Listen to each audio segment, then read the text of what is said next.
It's better. Okay, that's better. That is No, better. my screen froze. Okay. Yay. Yeah. You went a little robot there as well. But yeah. Oh, hello. Wait, fuck. Did we just go live and just go back on? Oh, all right. All right. Hello. Hey, nerds. Welcome to Nerds with Dice.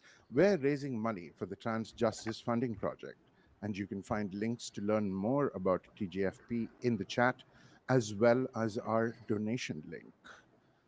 But with that uh, done and dealt with, welcome to Sultry Days in Duskwall, a Blades in the Dark one shot that I will be running with these beautiful people, and we are sure to entertain. They who are about to die salute you. Uh, I'm kidding. I'm kidding. Uh, we shall start with our intros going on my screen. Let's do popcorn so that I don't have to keep calling out people. Uh, Shelby, Yes. Hello, what everyone. My what's up? Who are you and who are you playing and what are you doing in Dusk Wall? All right. Hello, everyone. My name is Shelby. I use she, they pronouns.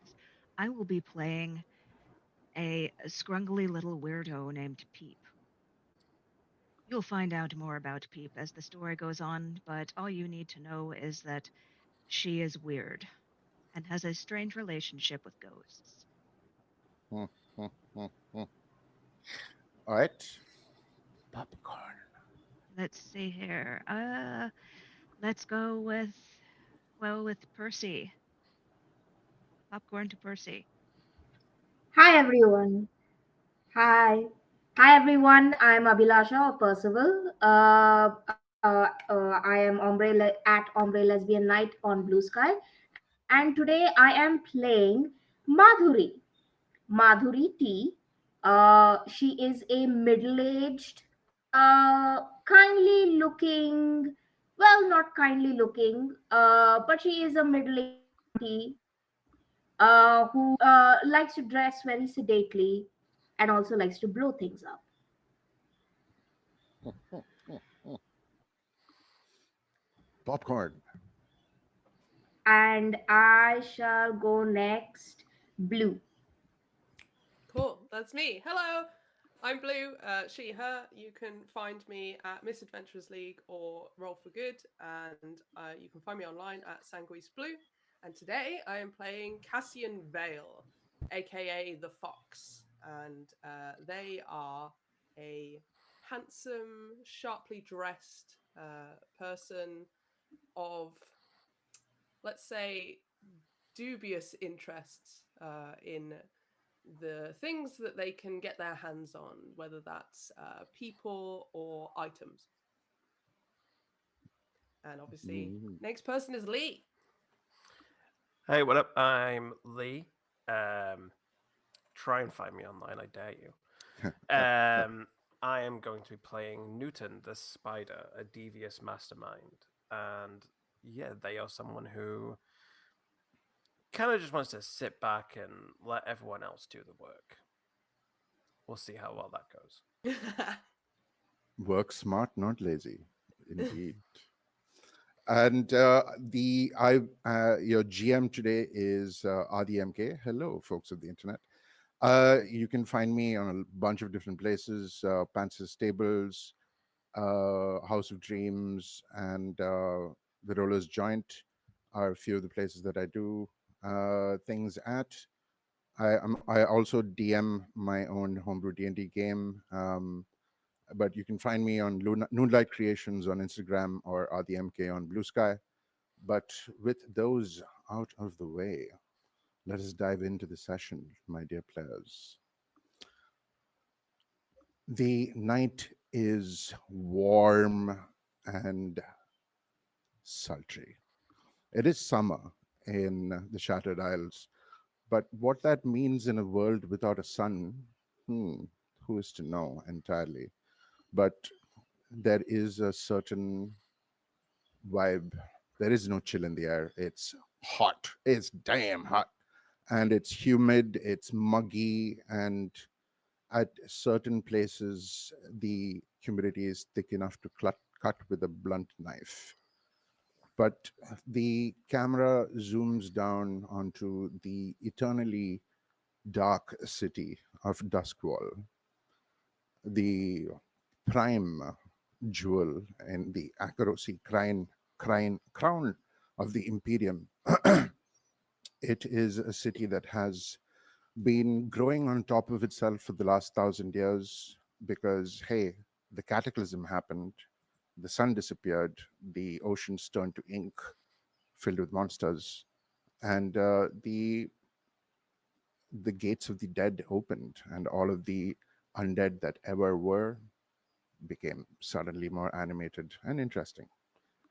But this city is protected by walls of lightning that are powered with demon blood, and it has provided a rather fascinating space for an interesting microcosm of human existence to play out.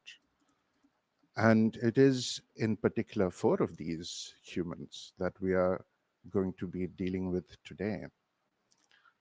Um, I'd say let's start with Newton. Newton, where would the camera find you during your downtime after the last score and the last mark was taken out? So I think Newton would be found in a dark room, um, sat up or laying on some kind of lounge kind of thing. Several other people in the room also kind of laying about.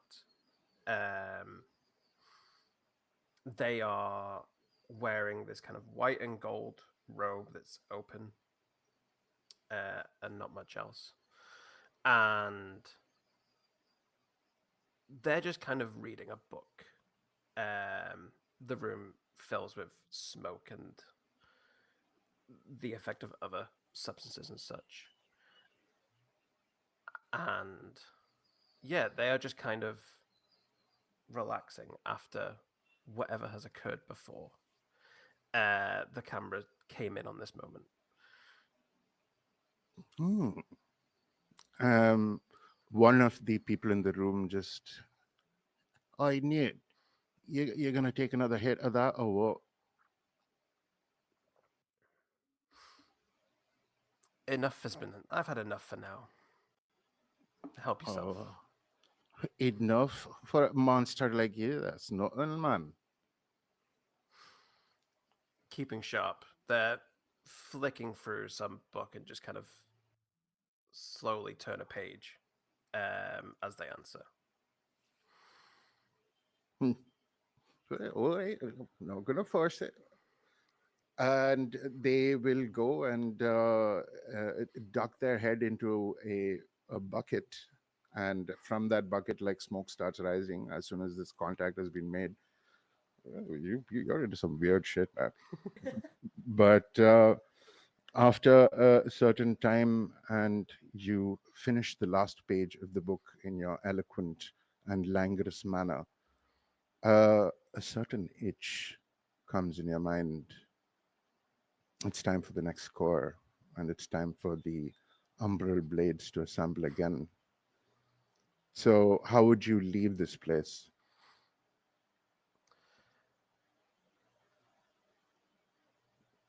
I don't think so much they announce they're leaving. They kind of just get up.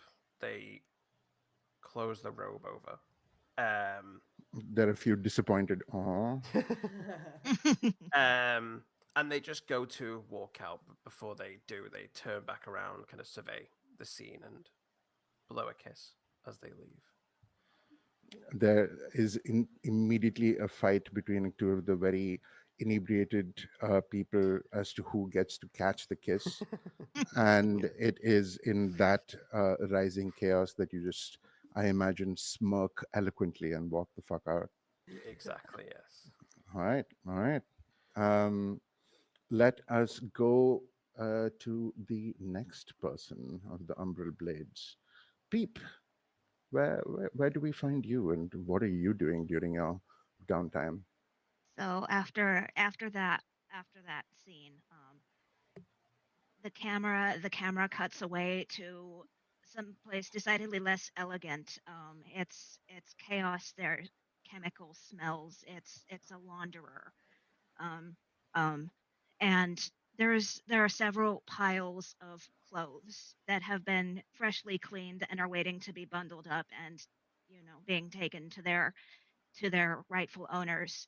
One of those piles of clothes lightly stirs, and I poke my head out a little bit. I scramble in the pile of clothes for a wineskin, or my cheap wine, because the last spirit I ate knew so much but tasted like cigarettes, Hmm, and it's hmm, in my mouth. hmm, hmm, hmm. And I take a long sip of the wine, and then scramble a little bit further in the laundry pile, and I bring up a fisherman's rope bag that has a glass float in it. And I look at it, kind of run my hand over it a little bit, and I say, well, I think today's the day, don't you think? If you say so, mistress. we're we're going to go and have some fun today. Maybe get you some friends. Mother, I crave violence, mother. Yes, I do too, and the more the better. I hear there's the gala coming up. There is a chance for us to do something heinous. What do you think? Mother, I love you, Oh, mother. and I love you too, sweetie. And I'm going to scramble further in the laundry pile and bring up my coat, which looks as rumpled as everything else. I'm going to put it on, find all of my other gear that is stashed among the laundry pile. A few knives. There's my fine lightning hook that I hook onto my belt, and my other small equipment. I make sure that it's settled and strapped down, and then I pull my coat tightly and pull my hood up over my hair, and I scuttle off like a roach. Perfect. Let's go with let's go with the Night Witch. Madhuri, where are you and what are you doing? Oh, wait, are they on the call? Okay. Madhuri, ye old Am I not Night visible? Witch. Okay. Uh, Probably Okay, I'm here, technology right? Okay, and fantastic. what is a stream without technical issues, right? But yeah, uh, I can we I can should. see I can see them. Wait, am I not here Oh, at can all? Yeah.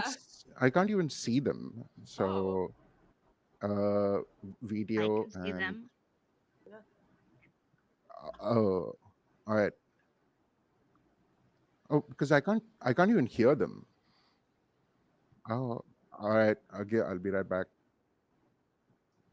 Oh Tech shit. gremlins.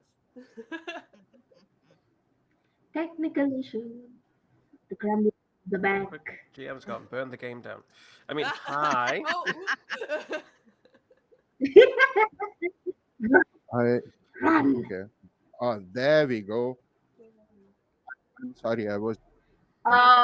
In your absence, we stole the thing and we're done. Yeah, and Oh, I and have I you we and I ate it. have we you won role opened it play. yet? But did you open it before you ate it? Oh, No. Kaboom! And the world ends. But yeah. It was very thrilling. that's It what was All very right. happened when you thrilling. eat the rabbit. All right. Yes. Ye old night witch, where do we spot you? And what are you doing?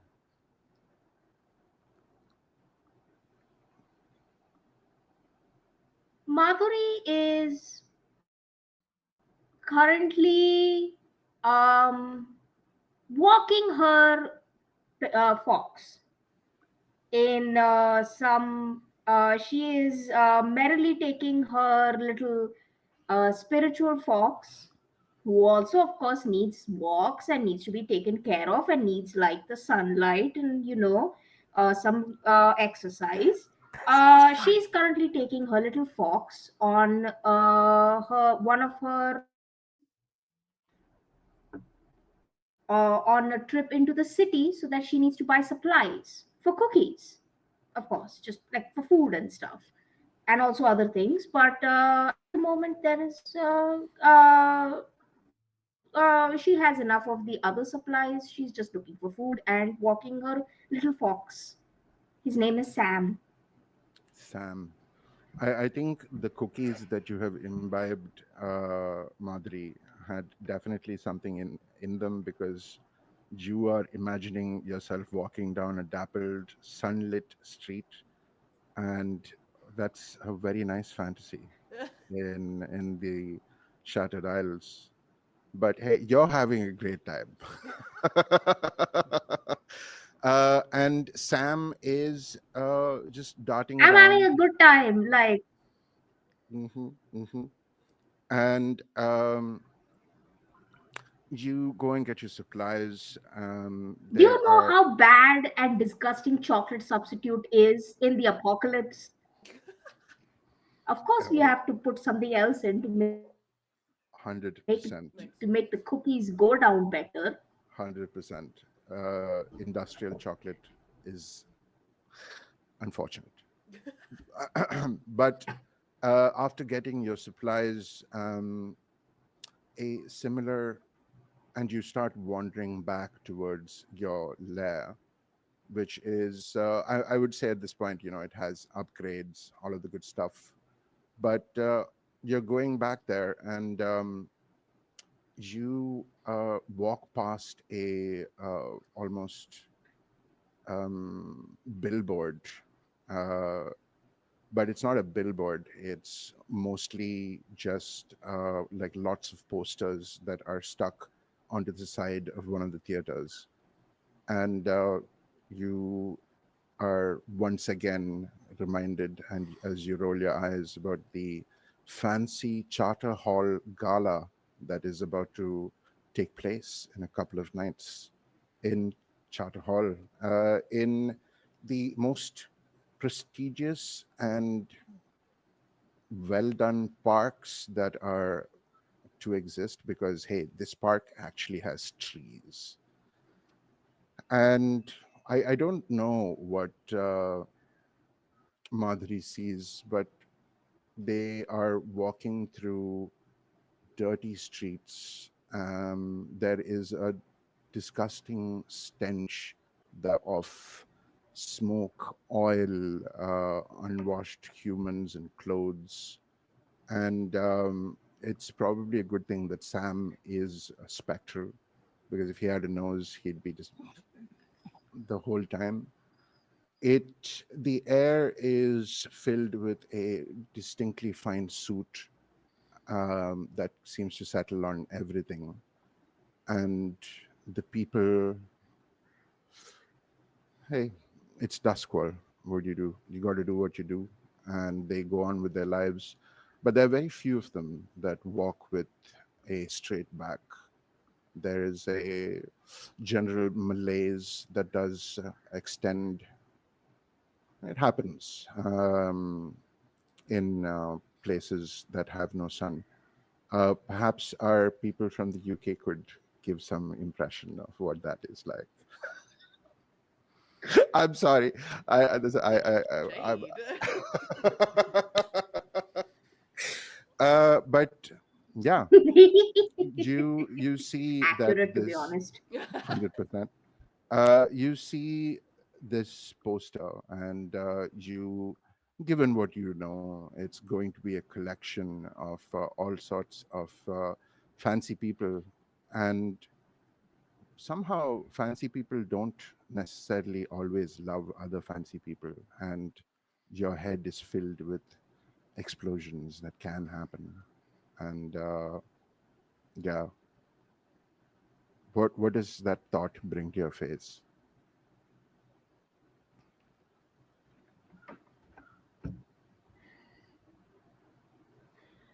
Madhuri kind of just, laughs a little politely. Like she just, she just like little tinkling giggle that comes out of her mouth. And like it's that very sort of fake auntie kind of uh, laughter that's like that has this layer of contempt under it. Mm, mm, mm. And Well, she pets Sam, and is like, and just looks at Sam like, good lord. Yep, yep, yep. and with the little fox skittering around you and the sound of explosions going on in your cranium, we go to the last of our lovely crew. Uh, Fox, where would we find you? So Cassian is in the equivalent of a church, um, Hmm. which I imagine is not actually very stereotypical church looking. Um, But not so, because the official state religion of the city of Duskwall is the Church of the Ecstasy of the Flesh. So, yes, and they are currently participating in their faith. hmm. And what does this particular ritual look like? So it's mostly about experiencing sensation. Hmm. So there's the idea of the difference between pain and pleasure, and there are various instruments as part of like an altar, uh, and you have various participants um, as part of it, and then you would have a priest or priestess there using the utensils on people. Hmm. As you were under the hands of an acolyte, I'd say, like for the first 10 minutes or so, and they're doing their best, like, they do seem to be rather new at this. And he kind of like is desperately trying so hard to be intense, but there's a feather in one hand and a blunt but pointed railroad spike in the other, and he's just like, dragging it across both of your arms. And it is in the flesh that we believe, it is in sensation that we crave, it is in the dialectic difference that we exist. And he is going on like this for a bit, and i I don't know, I don't think it's the most inspiring ritual that you've had thus far. I think I think after the 10 minutes or so, I think Cassian's going to put out their hand onto one of their wrists, because if they've got an instrument in each hand, they'll put their hand out onto one of their wrists and be like, "Darling, I find it more effective if you use one and then the other, rather than trying to overwhelm the feelings with both at the same time." I, I apologize if I will get to that. And no, I don't think you will, Terry. Please desist and return to the oubliette. You have much more lessons to learn. And from around the corner steps a figure that you know, and you know well. But Melista, the priestess of the Church of the Ecstasy and Flesh, walks out. Caspian, I must say, it's almost amusing to me how much you just want something better.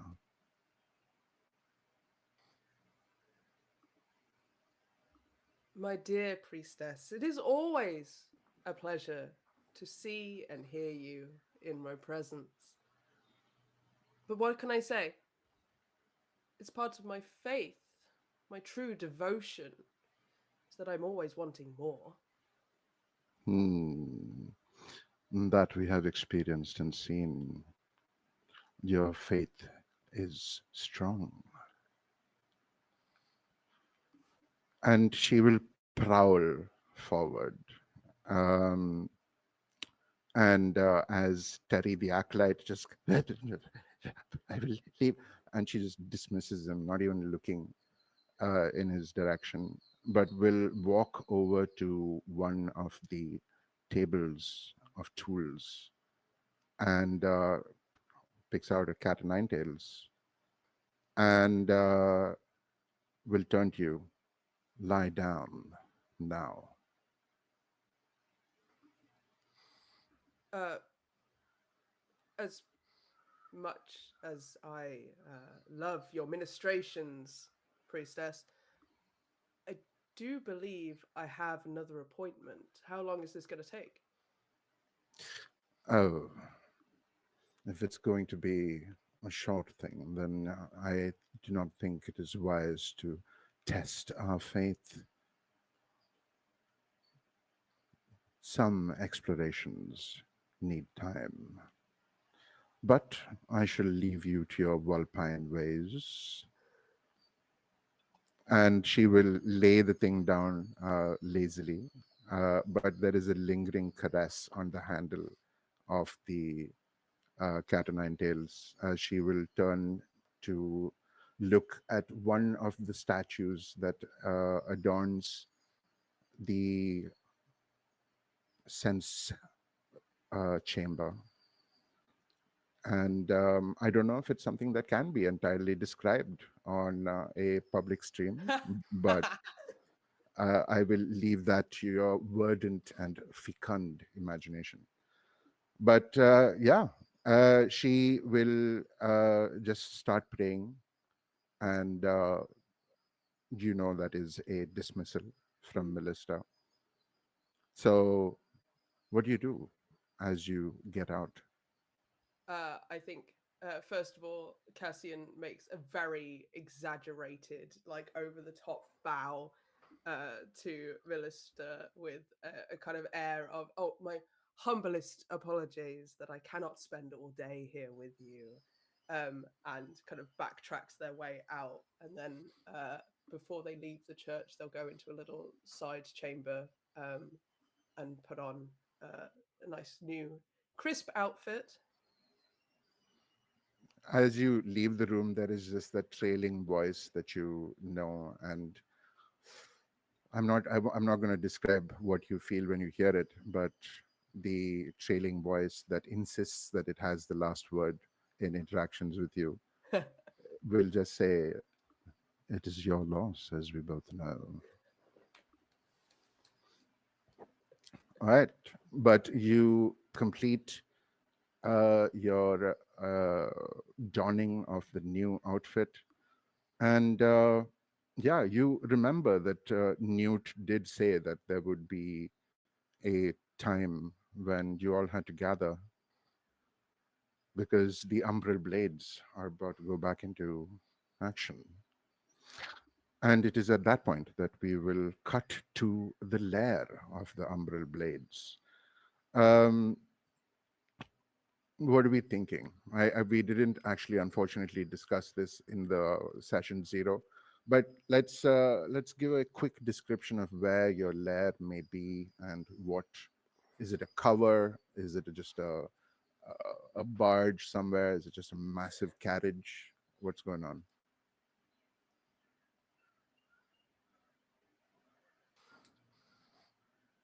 Well, it's going to have storage for everyone's accoutrements. So, Hmm. how fancy do we want it to be? If I may suggest one, you have gotten hold of a barge that plies the many endless canals that crisscross the city of Duskwall. It has quarters and it is secure. And right now, it would be tied up at one of the wharves close by to Charter Hall itself. You have a number of gondolier uh, fleet boats that are next to you on either side, and no one really fucks with the gondoliers.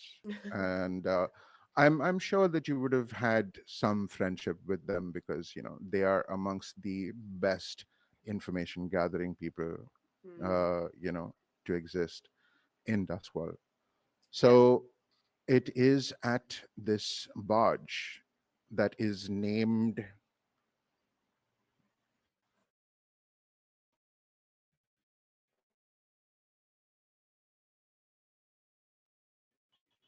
I'm yeah. I'm giving you the worst and most difficult part. I'm a kind DM. It's called the Okay. Nightshade. That's much nicer than what I was going to say. And yeah, uh, you all enter and saunter in or skitter in, however you like. But it's been a good week since the last score, and hey, it's your old friends. I leave it to you. What happens as everyone enters the Nightshade? I arrived some time ago, and hearing the sounds of my friends arrive, I will tumble out of the cupboard where I have been hiding, um, and make myself inobtrusive but present. Mm, okay. Kettle. I've also put the kettle on. Oh, lovely. Hello, Beep. Hello, hello, hello, Maduri. Have you had any good explosions lately?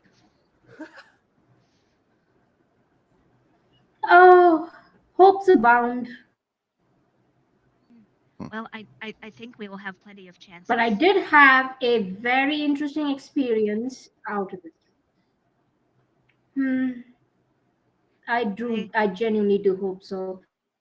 I have some ideas, and I think that we might be able to accommodate your things. I think that if we time an explosion in a very particular way, I think there could be just left enough of the spirit for you to consume. I have some plans drawn up. Sam is going to help, might be able to guide you on the situation. He's very, very efficient when it comes to eating, spiritual remnants and whatnot. So I think this time it might actually work. You're always so thoughtful. You're an artist. Um, um, I will say, I was successful in catching and eating the politician. It's been a while since I've had a politician. Um, he has the worst taste. He had the worst taste in tobacco. It's going to be a while before I can get the taste out. But oh, he had so many secrets. mm. There is an intense rattling from your lantern. That must be delicious. I think there's a serious lag Mm. for Percy, but yeah, there's a intense rattling from your little lantern, and you turn to it, and you just see what is the name of your ghost again? What is he called? My friend, his name is Mm-hmm. Nirix. Oh, no, not Nerix, the spirit that you have with you. Uh, Oh, oh, I his. remember there being a name. Oh, are we talking about the? Well, let's see here. There was all. Mother. Oh, the ghost that I always have with me. Not the source of my information of my snacks, Hmm. Hmm. but but my dearest little sweetie. His name is Artie. Artie. Artie is pressed up against the glass of the lantern. Just go, Mother, are Yes. you wanting to replace me, Mother? Oh, never, never. I just want to get you some friends because you seem very lonely, I will eat them, Mother. and you will grow strong. I love you, Mother. I love you too, sweetie. It is on this wholesome interaction that Cassian walks in on. Oh, is that tea we're having? Yes, yes. I might have uh borrowed it from the politician, his office. He has terrible taste in tobacco, but wonderful taste in tea. Don't worry, I got rid of his clothes. Nobody will know that he's gone for probably another month or so. Oh, excellent, darling. What kind of tea is it? Uh, uh, I think it's a finely roasted. It's like a It's three a times. Eruvian, Ooh, definitely. Yes, and it's been roasted 3 times for that lovely smoky flavor. It'll give us lots of energy. smoky, you say? Yes. When are we doing this gala? Because I can add some dream smoke to the smoke. Oh, maybe, maybe. I'm not into that thing, but you can ask the others. Madri, dream smoke, darling?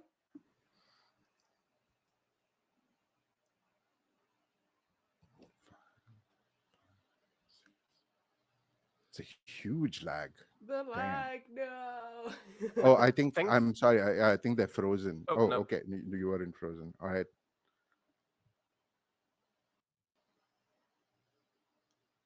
It must be damn disconcerting also because I think a lot of audio just comes at the same time. Or Mm. okay, Percy, Percy, everything cool? Yeah. Okay. Oop. Okay, Um. that's I fine. yeah. In which case, As I will go and pour myself some tea and take out the little vial. mhm. Newton, before you got onto the wharf, you have your equivalent of little birds. You have your little spiderlings that are always on the lookout. And one of them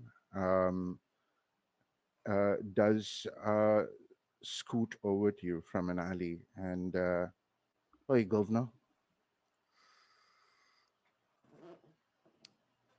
I hope you come with good news today. that's the only thing I do. And will hand you a letter.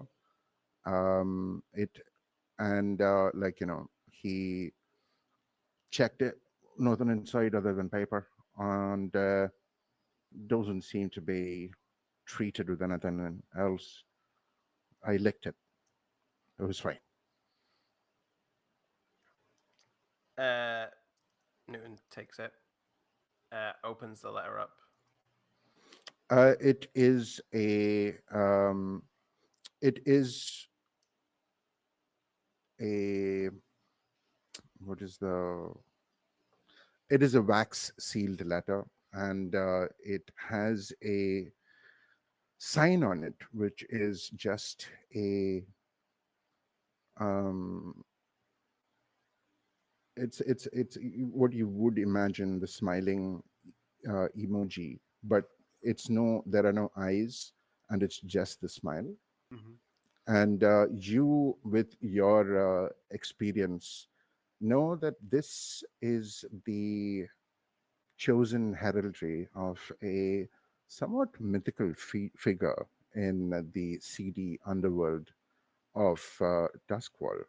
This comes from Mr. Mirth, and they are a fixer, a broker of alternate solutions.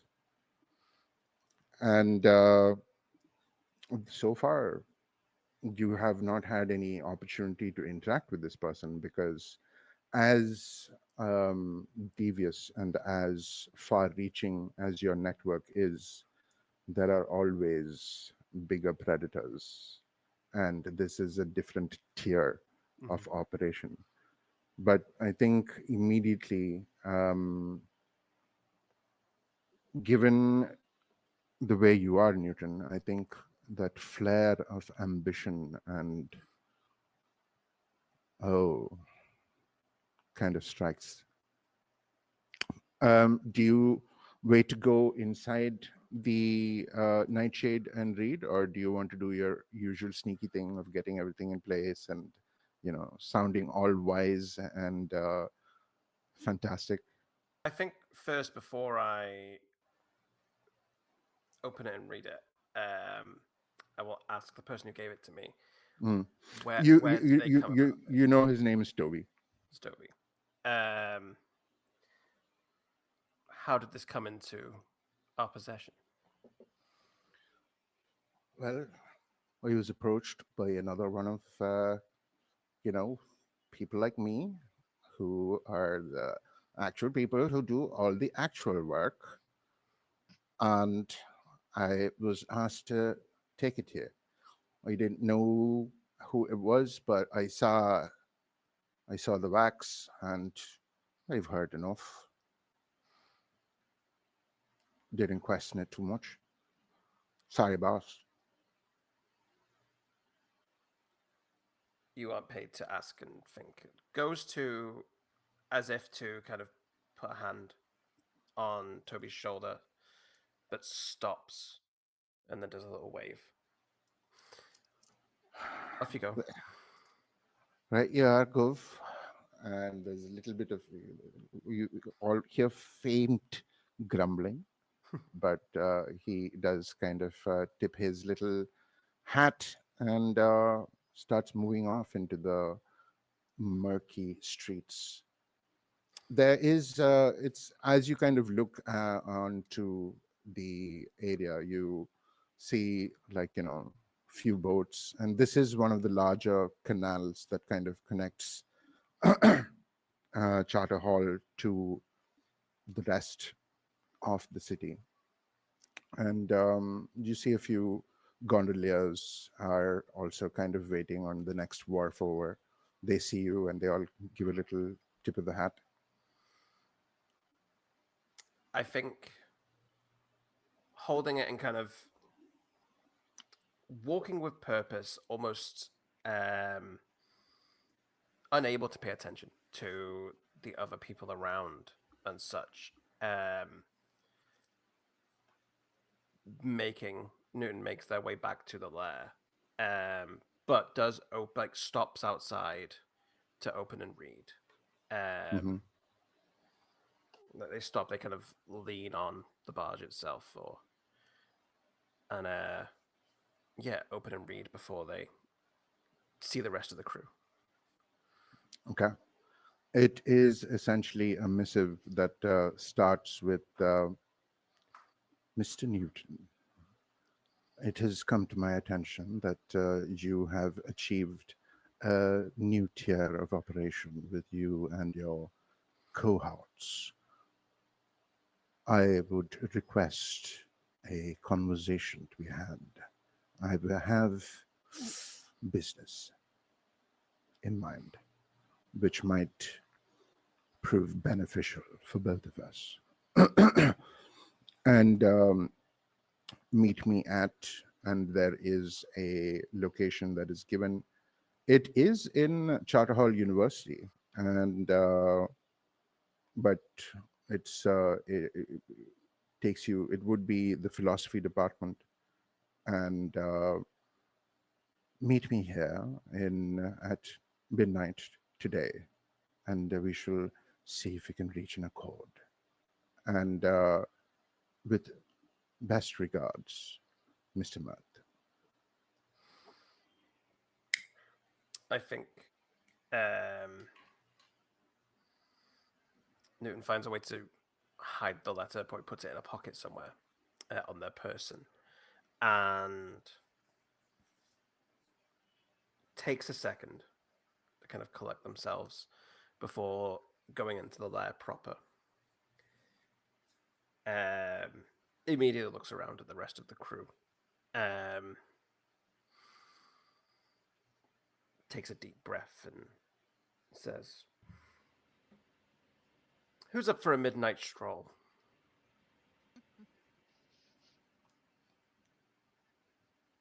Always, always. There's so many interesting things to be seen at midnight.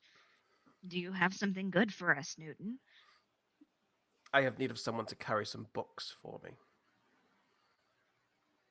Ah, well, um, I don't think my friends can help you with that. How many books are we talking about? Haven't decided yet. Uh-huh. Looks over at Cassie and says, "Many hands make light work, Foxy." Oh, I am well aware of that, Newton.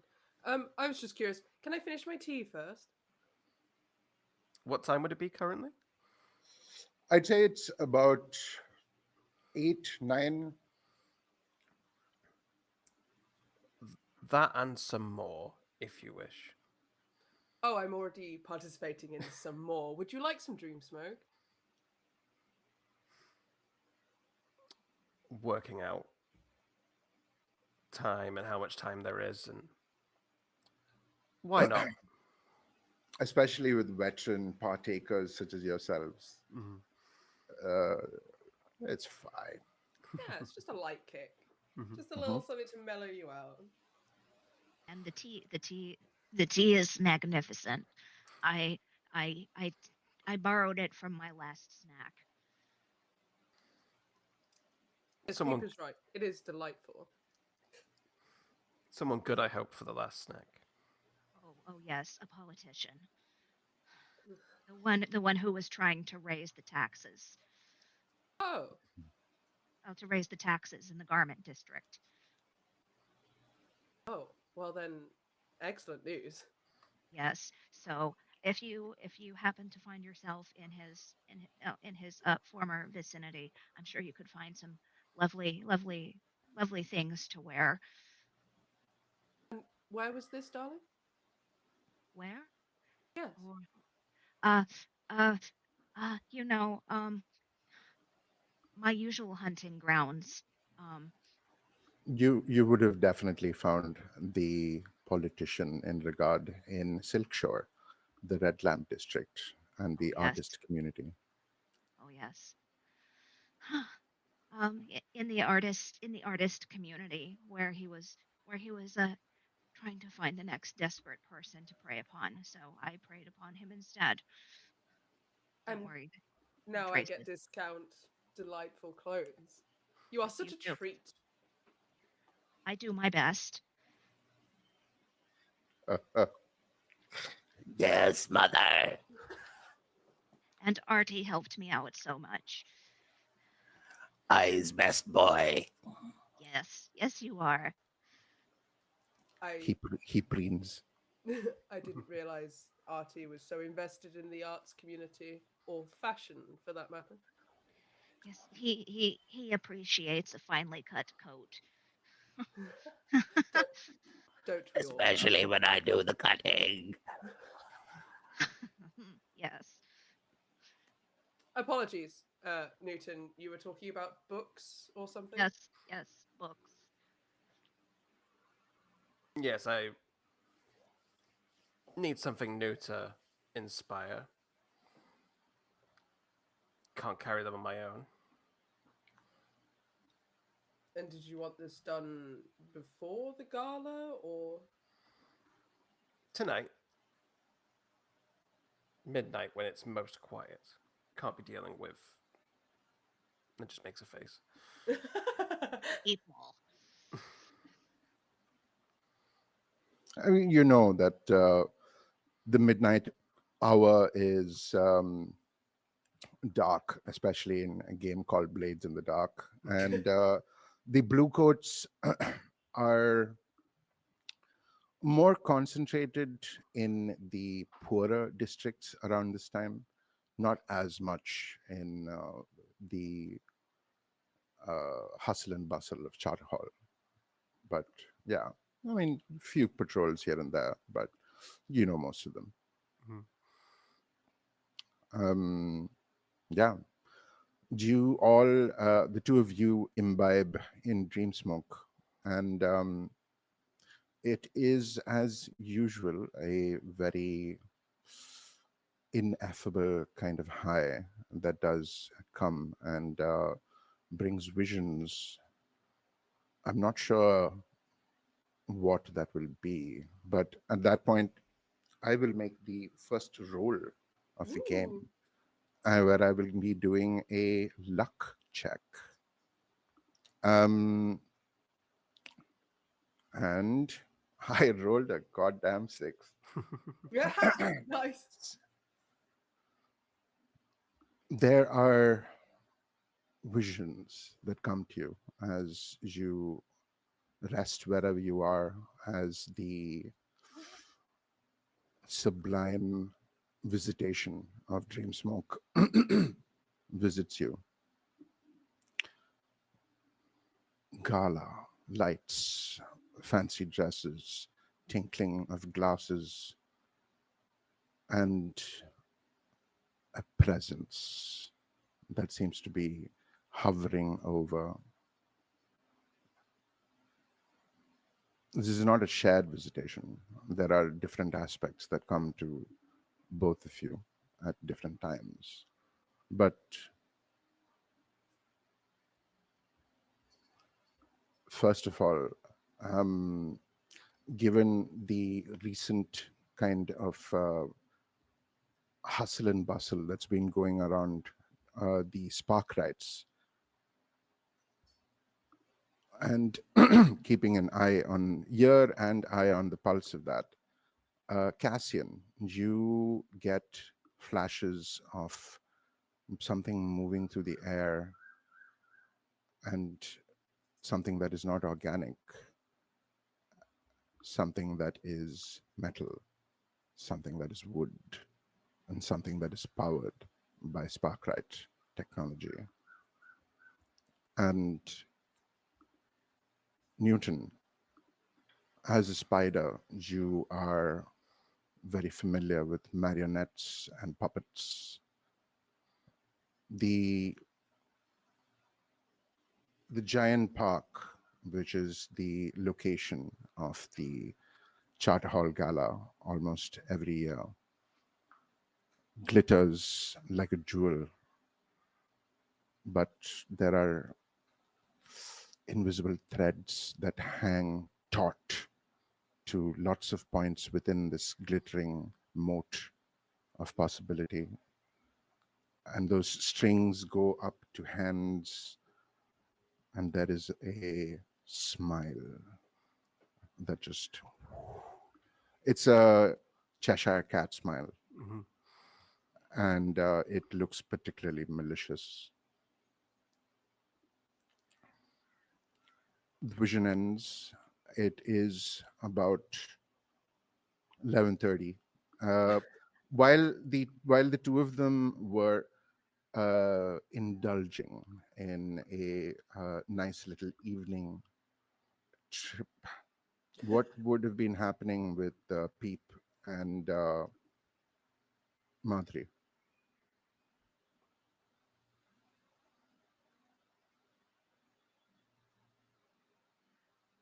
I I'm knitting.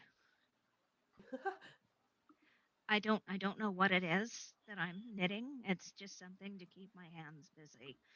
Um um Maybe in an alternate lifetime it could have been a sock, but I don't know what it is. It's just knots and tangles, and it maybe something beautiful later, but not right now.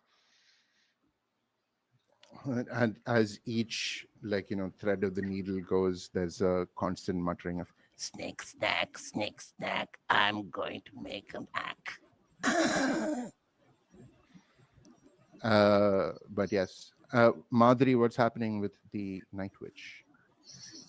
Um, Madhuri is currently making notes, and she's on the floor and she has like these massive blueprints and drawings that she's currently consulting. And like she's like tracing her fingers across, like, the indentations and the drawing, and having her eyes closed, and then she stops, writes something down, cackles to herself a little bit, like yeah, yeah, yes, oh, this is lovely. Yeah. And then she goes back, and then sometimes she takes out like a spool of wire, and she like cuts a little bit, and is like, oh, this is perfect. Oh, yes, good, good, good, good. And is like, she's clearly making plans, or at least is experimenting with a new type of incendiary device.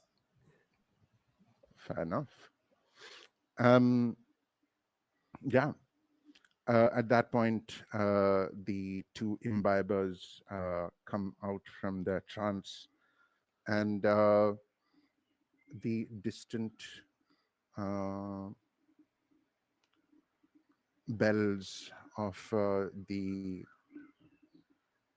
town, the city, do sound. And in addition, there is a familiar that comes in the distance, and you all know that's another spirit crow, and the spirit wardens have business tonight. But yeah, are we heading to Charterhall University? Yes. Okay. Are all four of you going, or is it just like, a couple of them? I would have asked everyone to come and also come with a very long list of fake books. Mm, mm, mm, mm. Fair enough. Uh, you all wander in towards the district from the wharves, and it's a very different vibe from a lot of the majority of the rest of Duskwall, because Charter Hall is one of the fancier districts.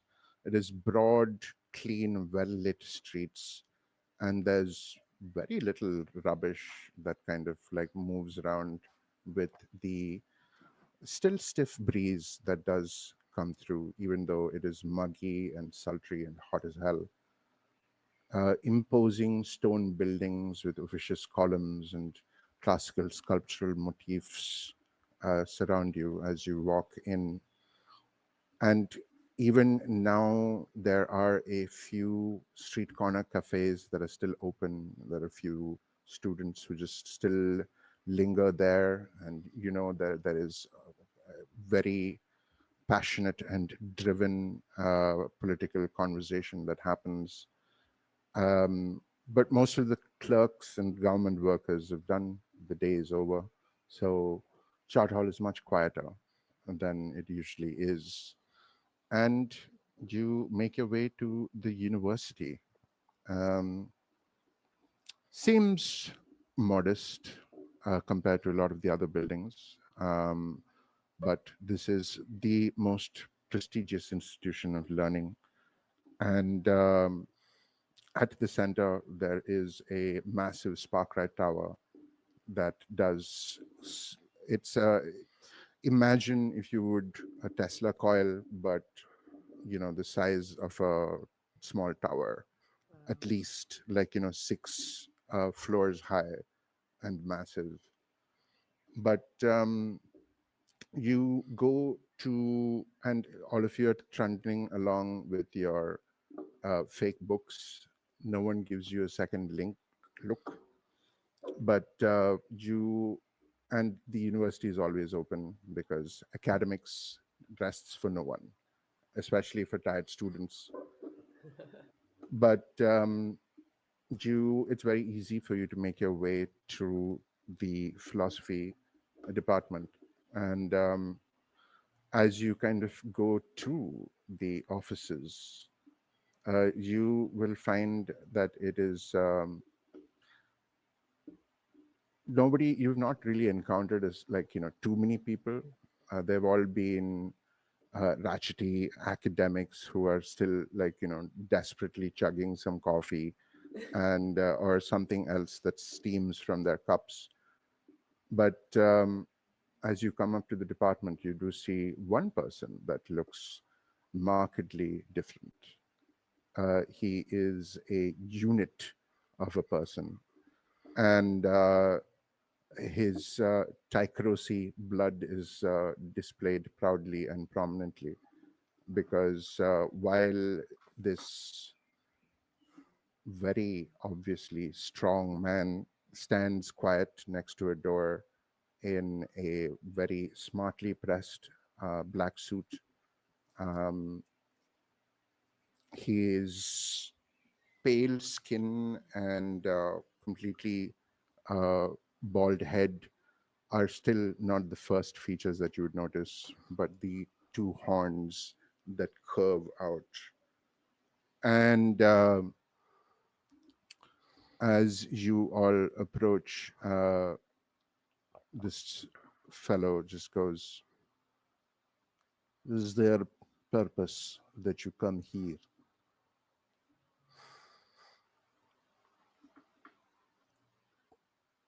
I won't lie. I'm hoping it's you. Hmm. This is place of learning and business. Flirting comes after. Learning and flirting can be much the same. Allow me to teach. Business. What is? I think Newton sighs. Um, Pulls out the letter and goes to hand it over. You just pull it out. I'm assuming you pull it out with the wax Yeah. seal visible. Immediately, demeanor shifts and just stands up a little straighter and looks past you. Inside, he is waiting and Uh, opens the door. Newton takes a step to the side and kind of motions for their companions to go ahead. As I scuttle past, I kind of take a sniff of the air near this guard and just kind of mm, and bite the air a little bit. Mm, tasty. And then scuttle into the room. I think I think Cassian is gonna follow after and just be like, "Down, girl, you're so excitable." It's hard It's not to be. it's her it's their time to be excitable. We should all indulge. I mean, you have to grow up one day and become respectable, Oh, unless you find ways. So this is the age to indulge in things. of course, Mads. My apologies. I have As complete faith in you. what a good Indian auntie. I am the Uh, healthy Indian auntie. I am the yeah, healthy one. the actually the nice Indian auntie. Yeah, those are rare. Those are rare.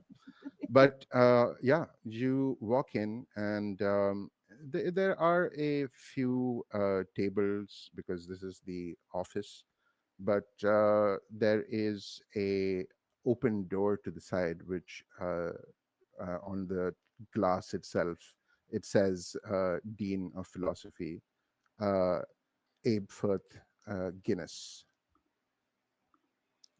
and that is the only source of light that would be there. So yeah, do you walk in? Yes. In this subtle and tastefully done little study, there is an actual fire that is burning in the fireplace. and the silent clink of a glass that is being set down on a massive wooden desk as a figure turns to you. The most unassuming face you would ever imagine. This looks like he would be a cross between your favorite grandfather and your, like, that one professor who has every student on their side because they are against the uh, autocratical, tyrannical academic heads.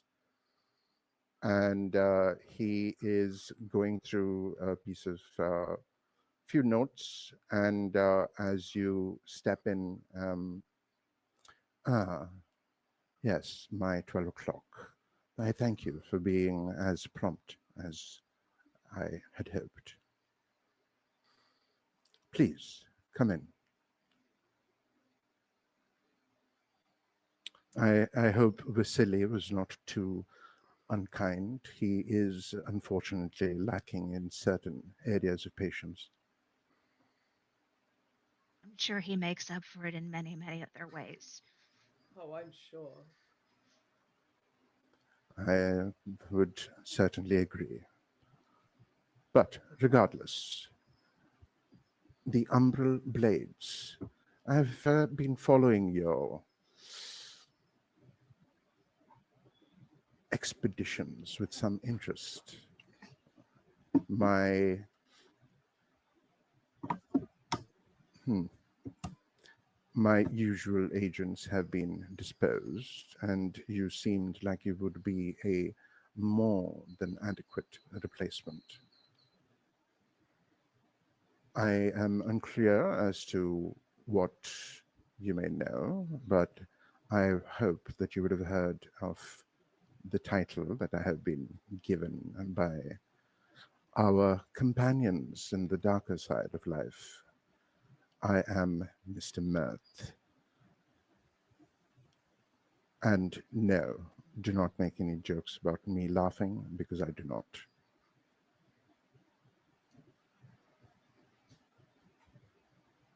Um, all of you would have definitely heard that name. He is a broker of considerable repute, but he gestures for you to join him in the seats that are assembled, and just waits for you to sit as he steeples his fingers and is taking very considering looks at all of you. Mother, can I can I eat him, mother? He seems too wholesome. I want to put holes in him. Not yet, Artie. Um, uh, we need to find out more from him right now. But be patient. I will find some more treats for you. Mom.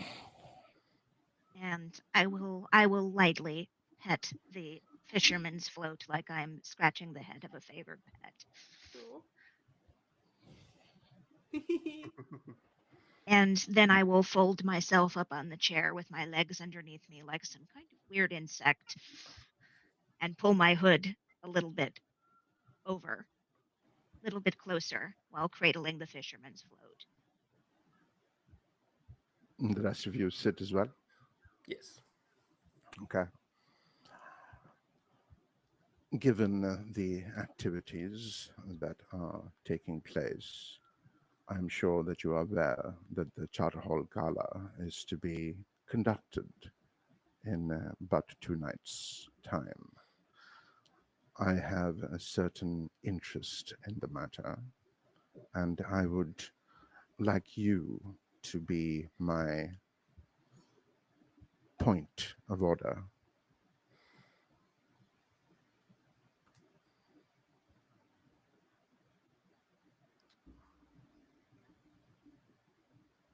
He does not say a thing, he's just waiting for a response. Again, fingers steepled and looking. So upon since entering the room and seeing um, Murph and how he looks, Newton has got immediately and physically disappointed that this person is so unassuming and so not over the top and extra, and so it's kind of sat a little. What would you like of us? I have a target that has been singled out for removal from the equation. Many other principles are in action, and the preferred equation would be bereft of this individual.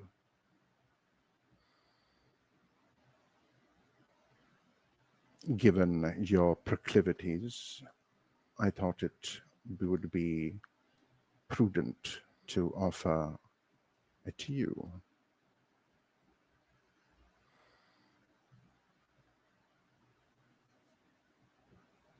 We are experts in the field. Of course, we can do this. Who would the target be? He would, there's that little folder that he was reading from. He takes out a picture and slides it against on the table to you. And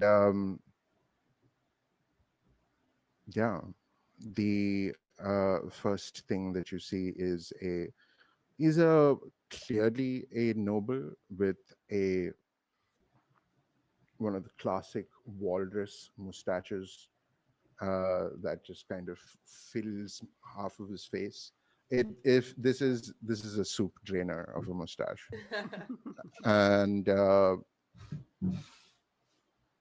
Lord Harry Bavamore, a figure that is looking to get in onto the city council in the next elections. We would certainly prefer that he not choose to do so. I I know of him.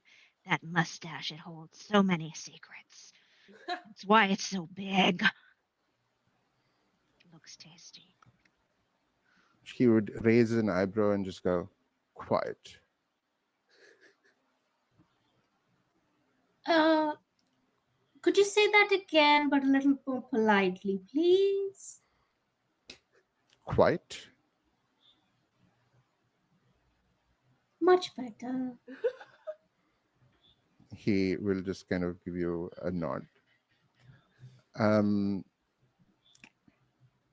well, that is the target that I have outlaid. I know that you are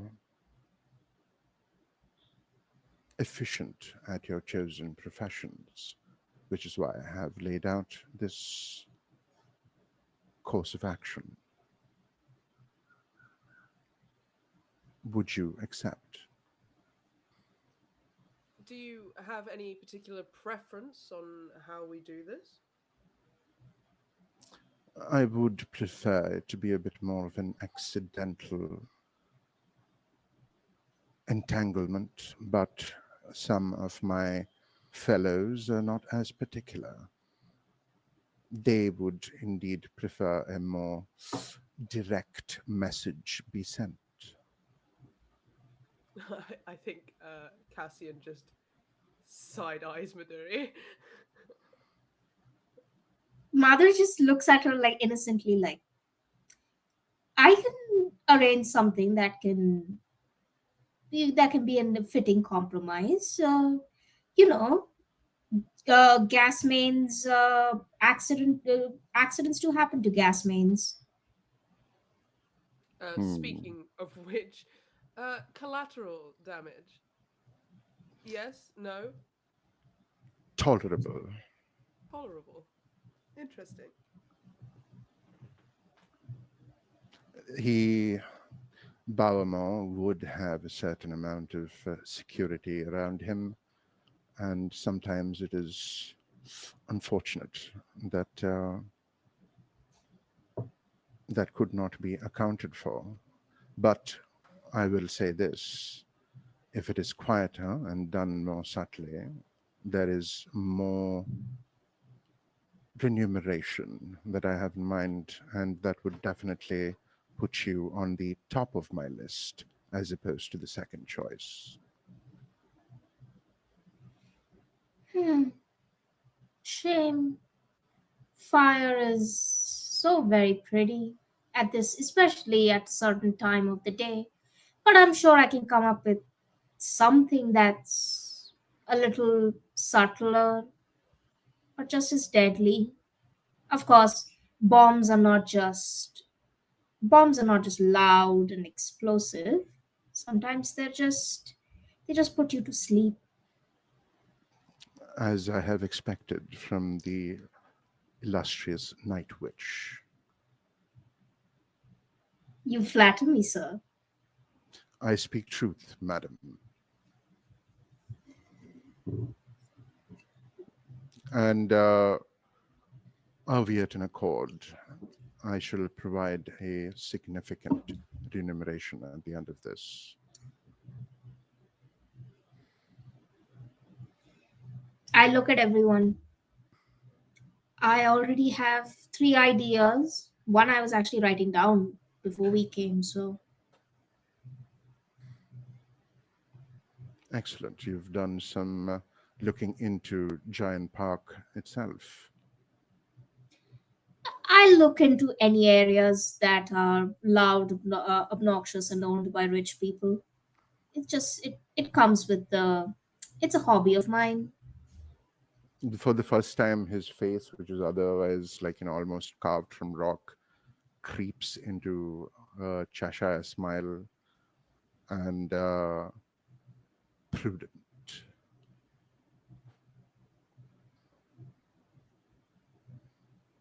Well, if there intends to be this intense stare showdown that we have, that is all well and good, but I have business and time waits for no one.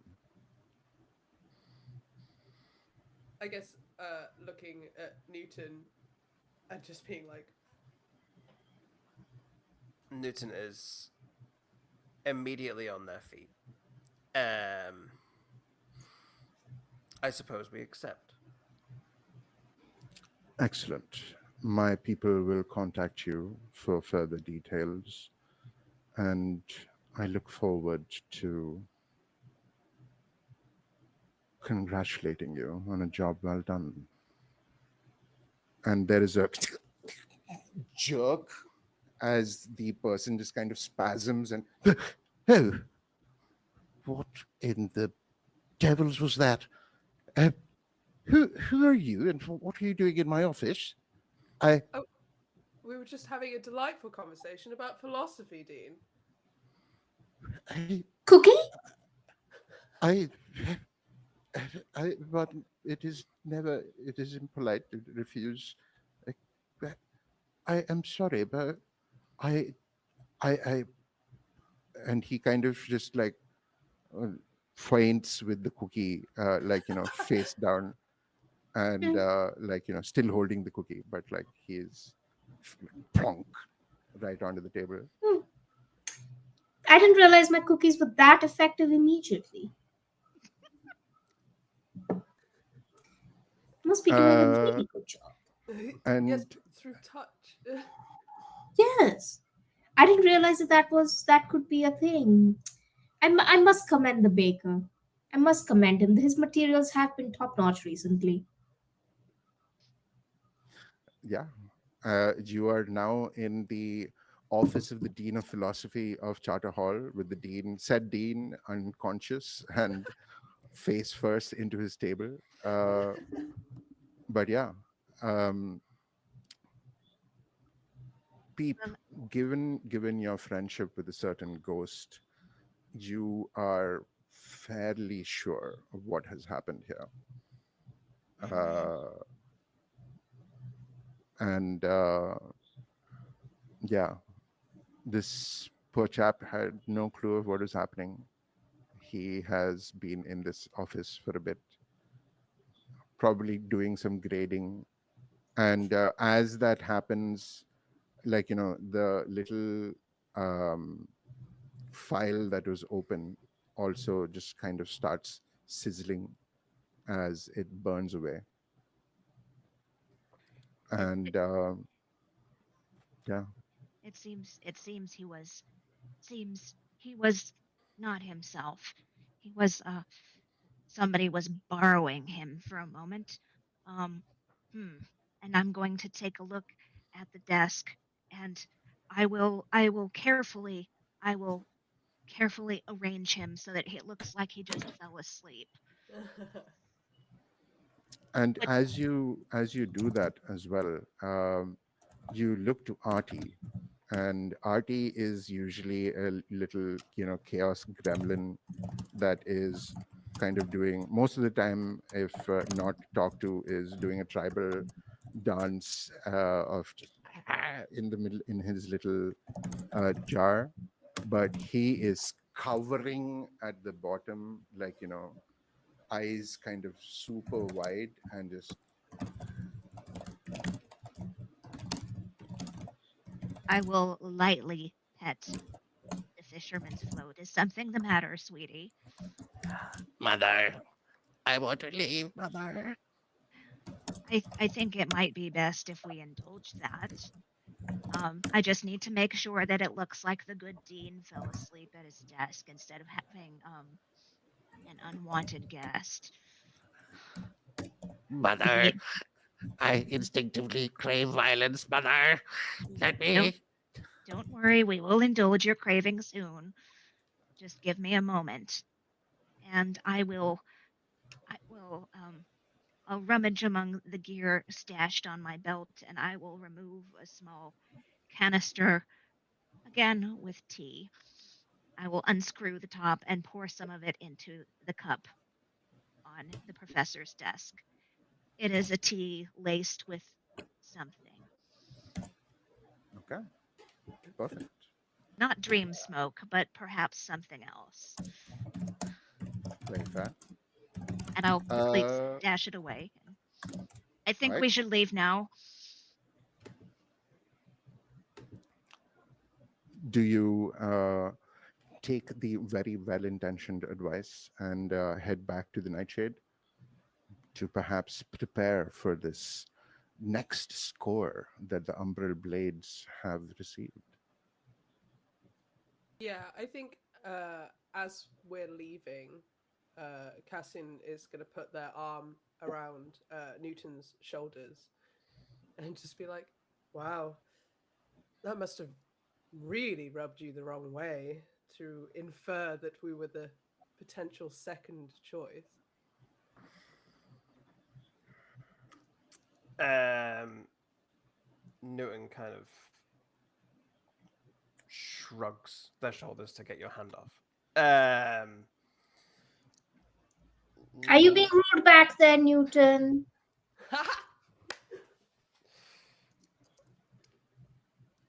has a very that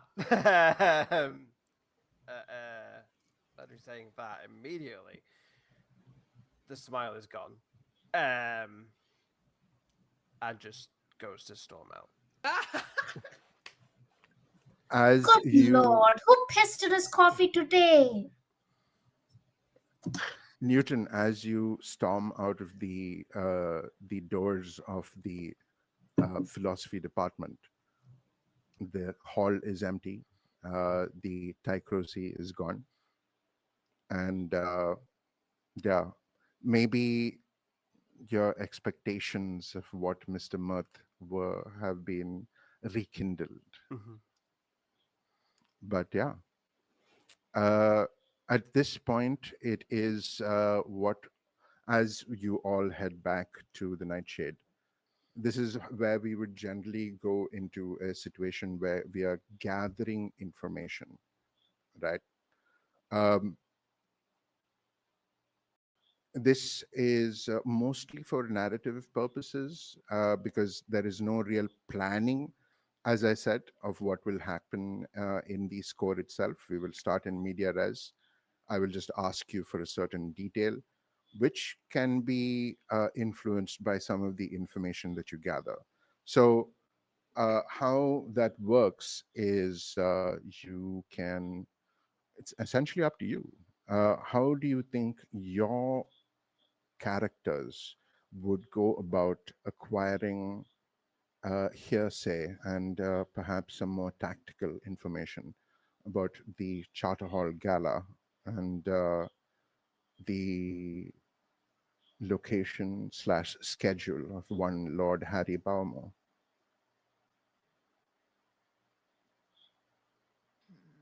This is something that you can do, like, this is where your friends, rivals, etc. would come into play. If there are other things that you think you would have done as in your illustrious underbelly, uh, circulum vitae. Yeah, so um, in what may seem like kind of not really prudent information, but I think what Newton would want to go for is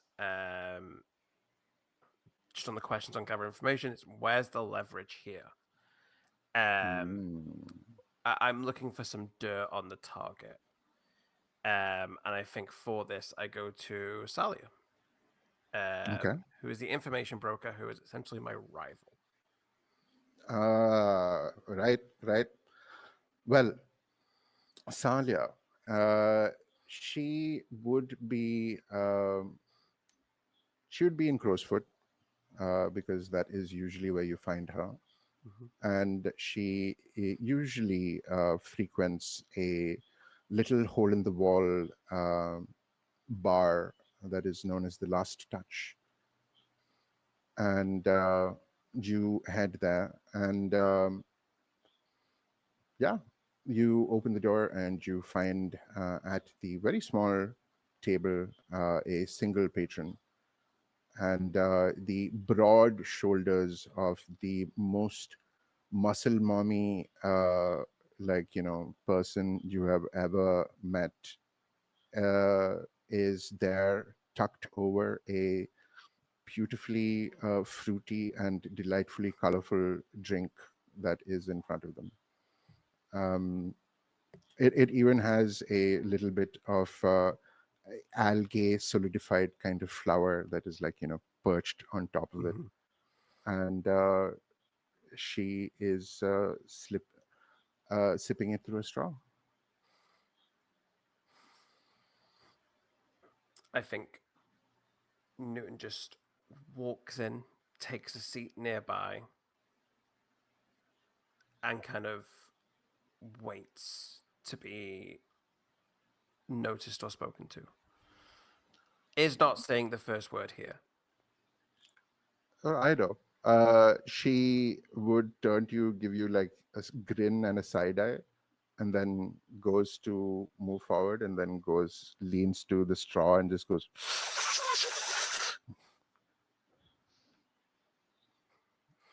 and sits back with the smirk growing. I think there is far too long to actually show. Much time passes. Don't worry. Yeah. It's not awkward. It's so goddamn intense. But like, Yeah. yeah, Salia is just like calls for uh master. I'd like one more of these, please. And will say, it's always difficult when people who think they're good at things come to people who are actually good at things to find out things that they don't know. At least I'd have the manners to offer a guest a drink. Well, I am a client at this place. Do you think you're my guest? Oh, Newt, my old friend. I think there's a little different something between us. Hey, old chap, and will clap you on the back with a solid hand on the shoulder. And given the muscle mommy, Mhm. it feels. You hear bones rattle. Um,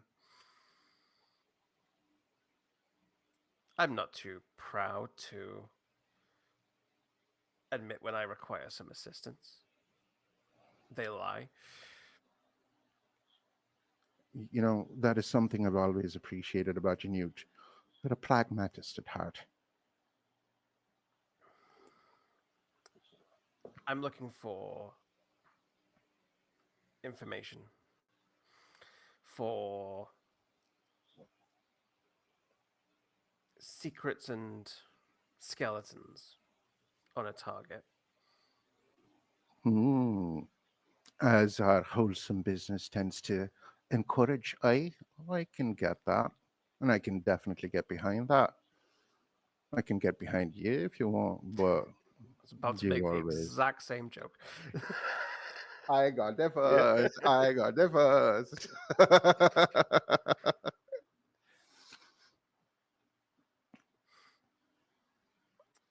I think it probably has, if not the same picture we were given, a similar one, and just kind of slides it across the bar. Um, Oh, well, that's surprising. Hmm. What are you looking about old Baumar for? is that something you need to know?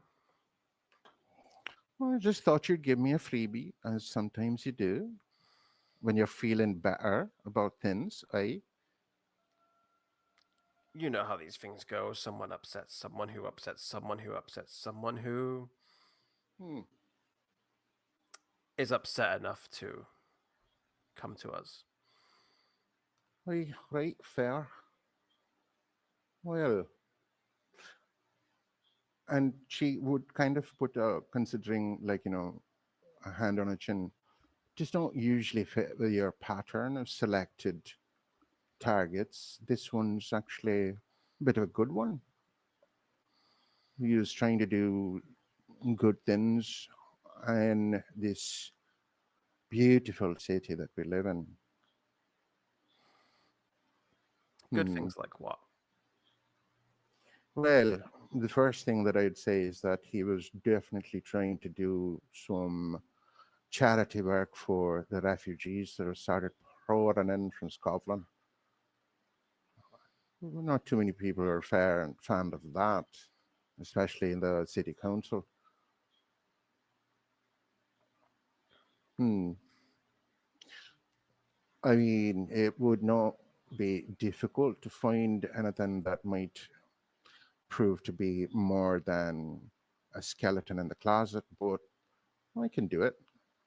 You came to me for my skills, and I can prove that I'm better. So well, it's definitely something I'd be behind. But what's in it for me? Newton lad.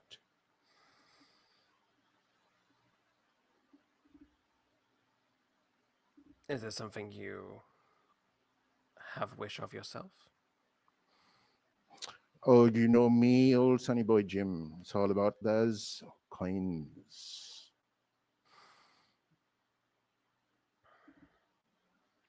We've been offered substantial coin for getting this job. I'm sure some of it may fall into your purse. 10%.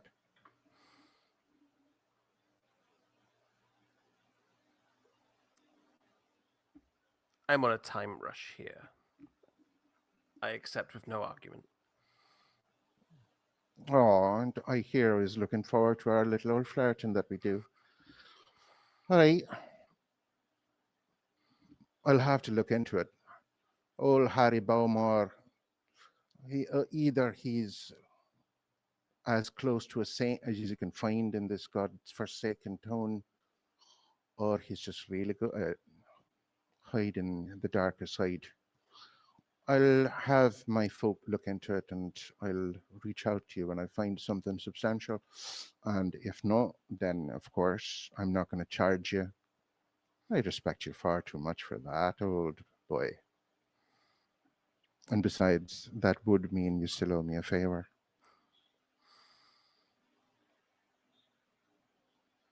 We'll see. We'll see how long you keep me waiting. Mm, no, don't tease me. You know how I like action. And she will finish off the last of her fruity drink and throw some coin onto the counter, give a little nod to the barkeep, who continues polishing his glass as all barkeeps ever do, and turns to you and, right, top of the evening to you, Mr. Newton, and will put on her own hat. She is, it's fully mask clothing that she has on, Mhm.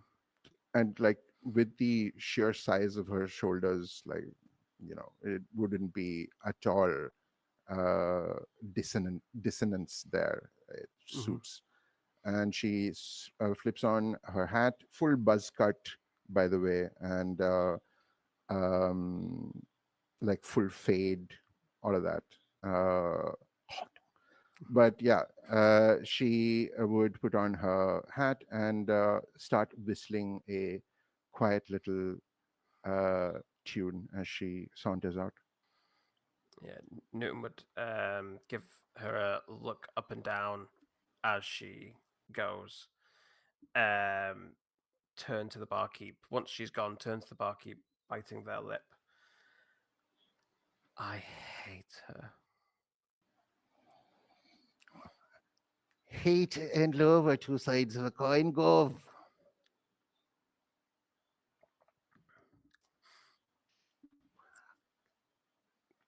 Keep opinions to yourself and then get up and leave. Perfect. Now that we have gotten some head into getting some sneaky info about the target, how about the rest of you? What would you like to do? And just for the mechanics of it, let's to see what kind of information you do. What skill would you want to bring into the picture here, um, Mr. I'm Newton? going. I'm So just for Newton to just finish off his last, like part of the actual mechanics of the thing. So I think, based on the conversation we had, this sounds kind of consort to me. Yeah, 100%. This is two Uh, people speaking on the same level. yeah, go for it. Do I have position and effect, or is this just fortune roll? I'd say this would be a fortune roll.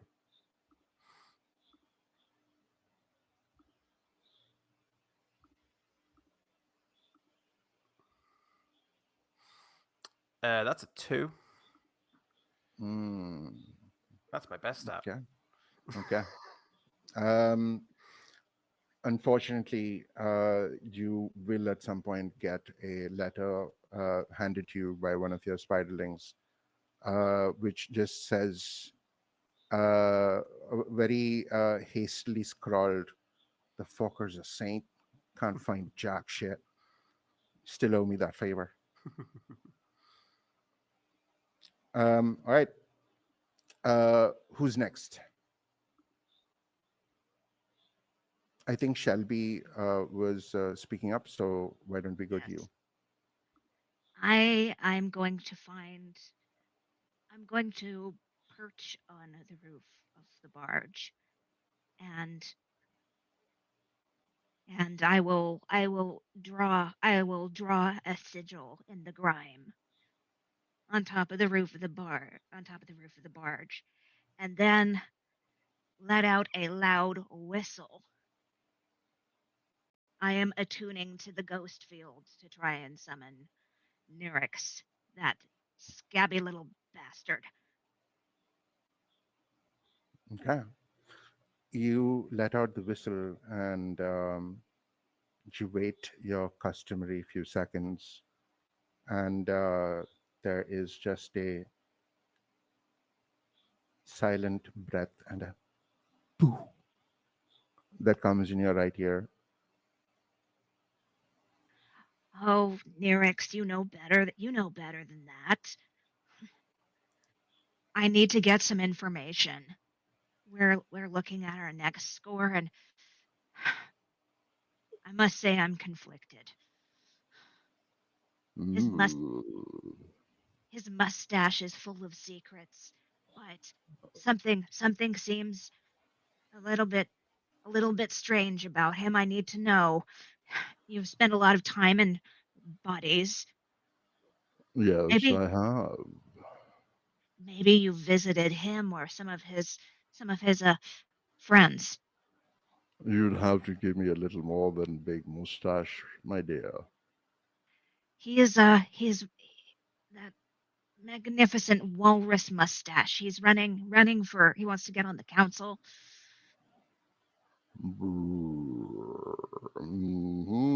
Yes, I know exactly who you speak of. Indeed, for I am an all knowing ghost. I am the fabulous Nirex. Yes, yes. Who? Uh, and I will supply the name of our Uh, politician. Harry Bowmore.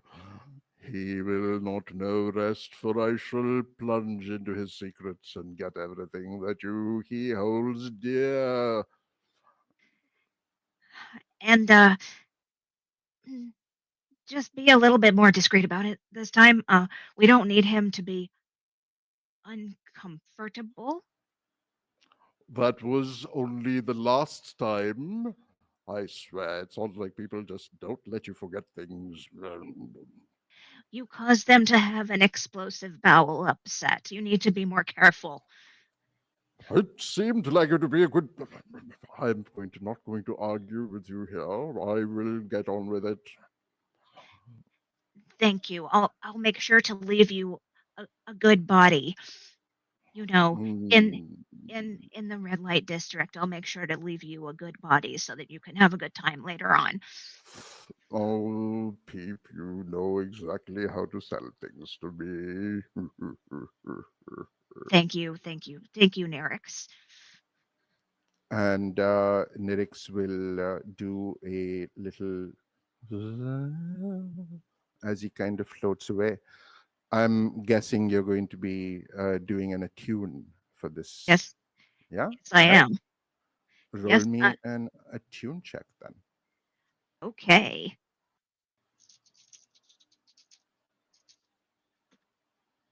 Oh, ho, ho, ho. So that is, I have 3 pips in it, so 3 dice, correct? Hmm, hmm. Okay, I have, ooh, that is a 10. Uh, it's not the Oh, 10, like never it's mind. the highest number. Oh, sorry, my apologies. Uh, that would be a 6. Ooh, hoo, hoo. Okay, okay. So that would be great information. So you get exceptional details. The information is complete, and follow up questions may expand into related areas or reveal more than you hope for. Oh, Um, you would get the information that Harry Baumor is he's a good egg. He tries his best, but there are some shady things that he has had to do himself to kind of get in the running for the city council.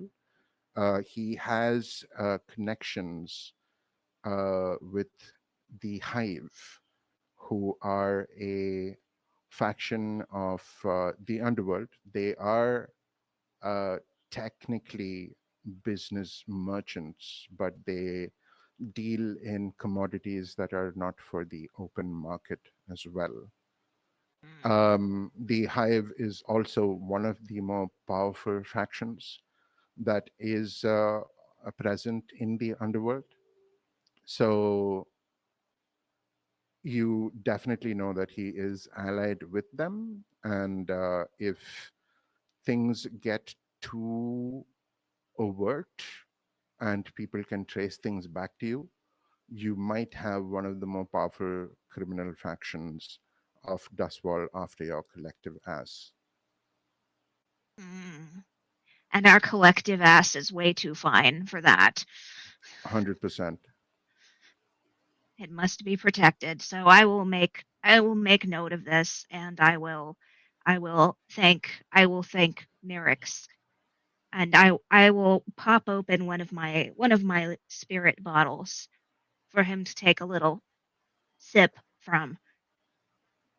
That's There, it is a ghost that had not yet fully materialized, but mm, it's this gangly teenager that kind of like Am I free? Am I... and he's gone. thank you, Nirix.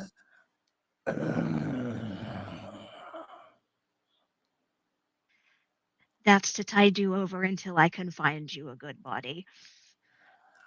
Mm, peep, peep, peep, my dear. You always say the best things. Because of that, I'll tell you one little other thing that I found out. Oh. Our man has wards on his suit, anti Oh, ghost wards. The rude fellow. that's so impolite. Indeed. Well, I shall get back to haunting that little old auntie who has caught my attention. She screams in the most delicious way. All right. Thank you, Nirix, and thank you for the information. Nidix. Uh, Disputes. All right. That was Peep. Who would like to go next? I figure it since we're at the kind of 2 of 2, is now a good time to take a break? Yeah, sounds good. We can definitely do that. 10 minutes sound all right with you all? Yeah. All right, perfect.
Hello, welcome back.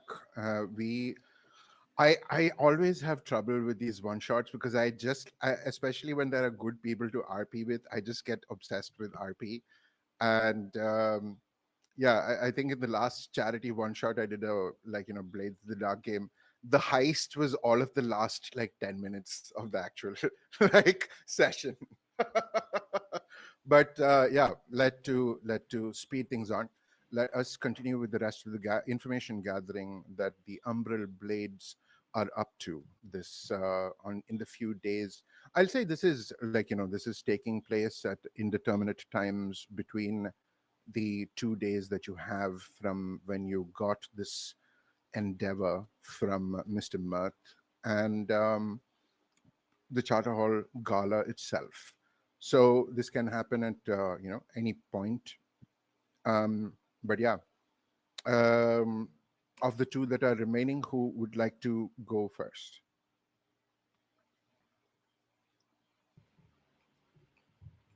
Do you have any ideas, Uh, Maddy?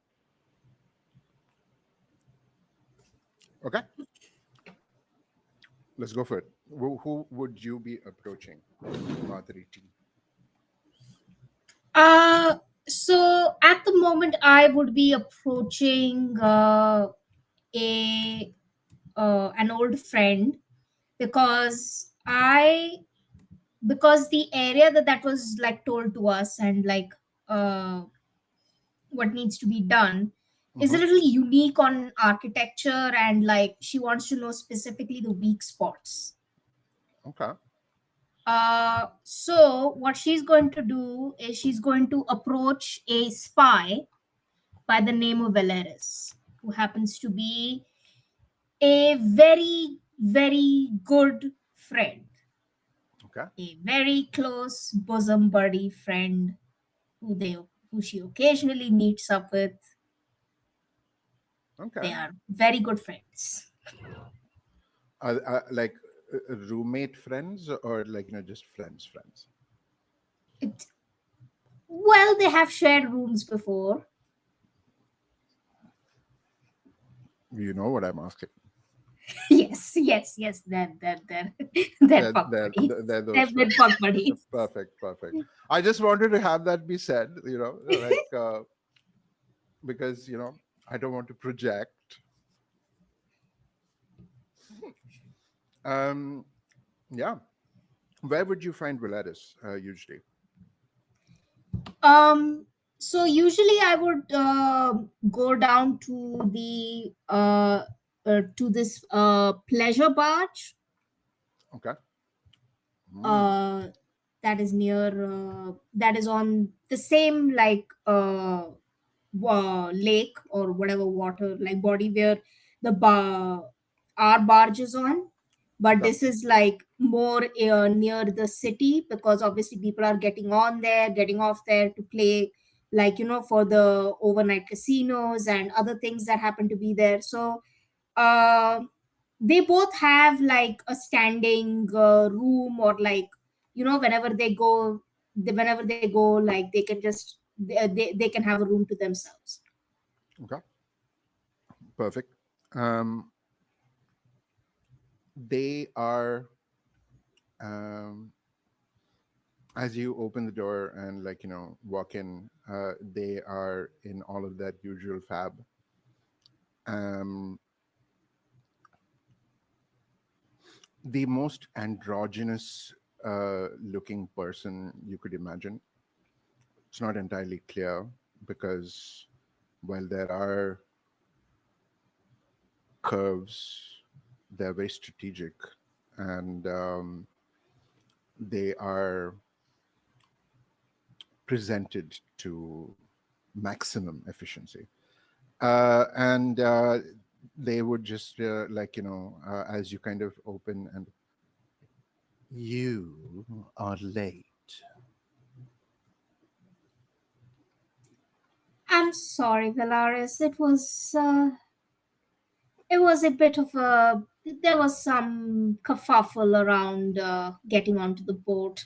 One of the boatmen were being very, very stubborn on not accepting the cookies.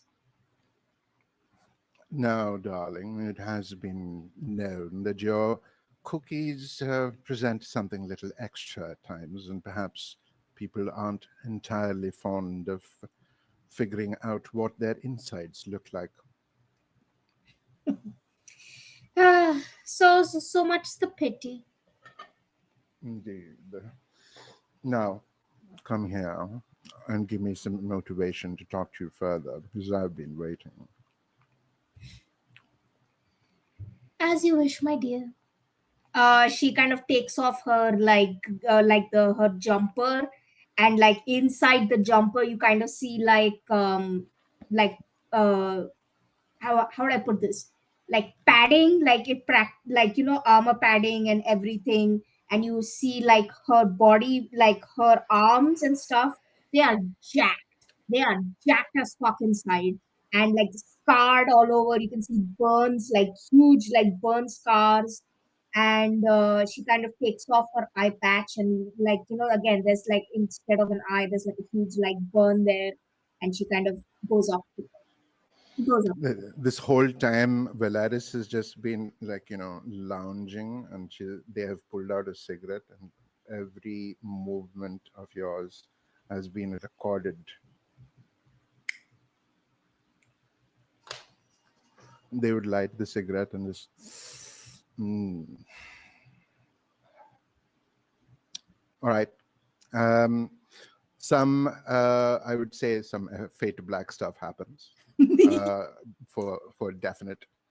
But afterwards, in the afterglow, um, they have pulled out another cigarette.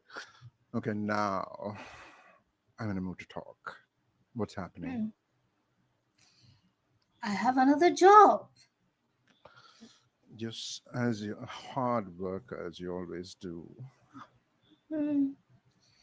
I get twitchy if things don't, if there aren't a little bit of sparks in the air. Well, now, darling, you've already exploded in front of me once. What's stopping you now? Oh, this is fun, and I do enjoy it, and it's always a good time exploding here. But it's a different world to watch this scum city blow up on occasion. And I am here to facilitate that entirely. So tell me, dear person, what would you like me to tell you? She kind of reaches across Velaris to take like a cigarette. It kind of takes the edge off when she's in like planning mode. So like she kind of lights it up and like starts smoking herself. I need the plans for what was the name of the place? Giant Park. Giant. I need the plans for Giant Park, especially let's say the the under area. Giant Park. Oh, that whole Charter Hall gala hullabaloo is going on. Oh yes, Hmm. I have been waiting for a chance to get into that place and just see if all of that blue-blooded blue-blooded silver-blooded nonsense, if they do in fact bleed red at the end of the day. Just as a favor, because we keep piling those on each other now, don't we? I Hmm. will do this for free, especially because you gushed so beautifully. Um, Roll me. What check do you think that Madri T, the Night Witch, would bring to the table in this juncture? um I think that in one of the previous missions that she had, she definitely has taken things, more things than that were part of the job, and she's done that specifically because Villaris asked. Hmm. And also she's brought, like, let's say, souvenirs of, people Villaris wants dead, people who might pose a threat to Villaris's various, like, uh identities and espionage activities. So she Yes, brings out because I this. do love getting taken care of. Hmm, Hmm. darling, you just have to ask. Hmm. Okay. Uh, so, um, so what skill are you bringing? What do you want to use for this gathering information role? Okay, so skill wise, I think finesse, or would it be better to do like study? Not sure. Give me a pitch for how you use your finesse in this regard, and then we shall definitely go with that. Okay. Okay, so finesse in this case, like, she brings out like like she has a box, and Uh-huh. in that box, like, it's very neatly, like, the thing is, the box is very password coded, and like it has so she has to be like very careful because she booby traps everything. You know what? Go for it. Roll me finesse. What do I roll with? So, to remind you, your finesse, how many pips do you have in finesse? I have to. Two. So, roll 2d6 and you take the higher number.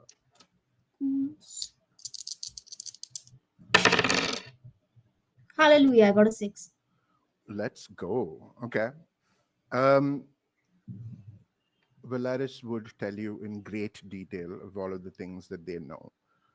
Giant Park is named after a very famous alchemist who formulated a particular addition to the soil and seeds in this park, which actually produces real growing trees without sunlight or radiant energy. Radiant energy is something, it's essentially like a sun lamp that they use to actually grow crops. Um, but the only additional thing that even though they grow without anything, they are horrifically toxic to all living things and must not be touched, but they still grow beautifully year over 100 years later. They also give you a rather extensive map of the underground portion of the park, because there are some sewage tunnels and such that do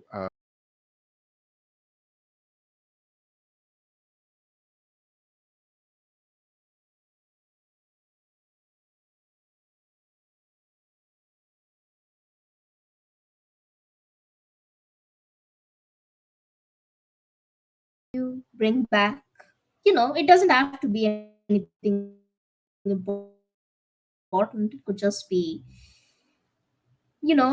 something fun. I mean, this time, for the first time, I am actually leaving intact bodies behind. So, hmm, well, I'm sure that some of your skills and finesse can definitely get a few belts for me. belts. Well, aren't Indeed. you? Hmm. You've left me with a hankering, darling. So you come back with those belts and trust me up, and we shall get to that after. Oh, aren't you always? You always know what I think and I want, Valaris.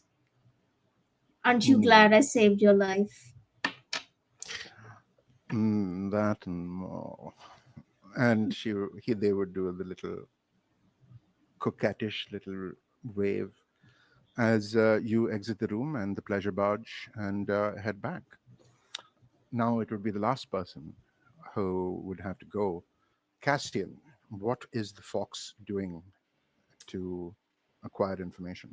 So I think that considering the status of the target, and also the position that they're gunning for.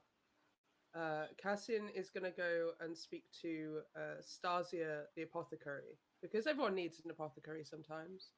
They Mhm. get a lot of foot traffic from various different people, but people with money the most. And I think the plan is to try and work out some of these connections between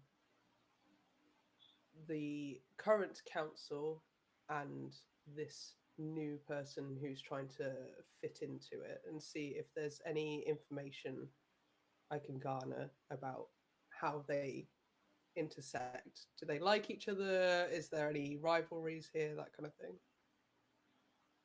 Hmm. Okay. Um, you walk into her apothecary and, oh, dearie, it's you. It's been a while. Love, come, sit down, sit down. Let me get you some of that tea that you like. Oh, thank you, darling. Well, are you here for a usual shipment of questionable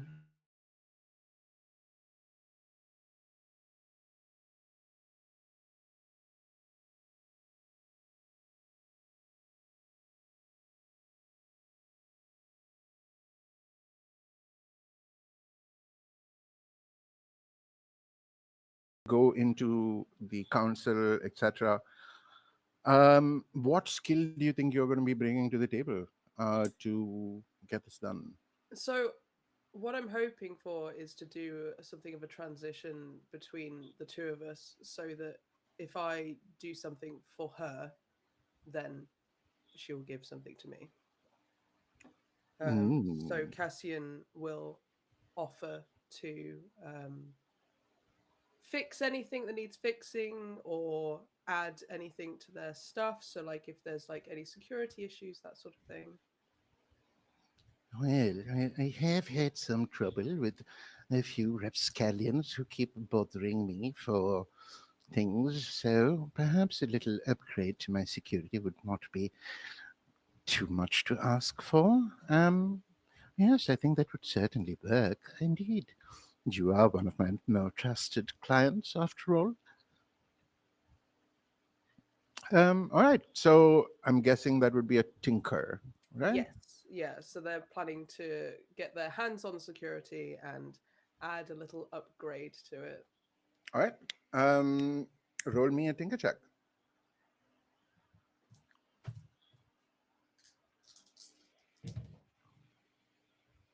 That is a six. Ooh-wee. Uh, so, all right. There are a number of nobles and more rich merchants that are part of the city council. Not going to go into too many names, but the the general thing that you get is that he Harry Baumor promises to bring in a wave of change, and as with most people in power, they are not fond of changing the status quo. They are quite content with how things are, and given this irritatingly wholesome and well-intentioned person that is fucking saint, they're not fans of that. Um, with a six, I will say that there are there is something that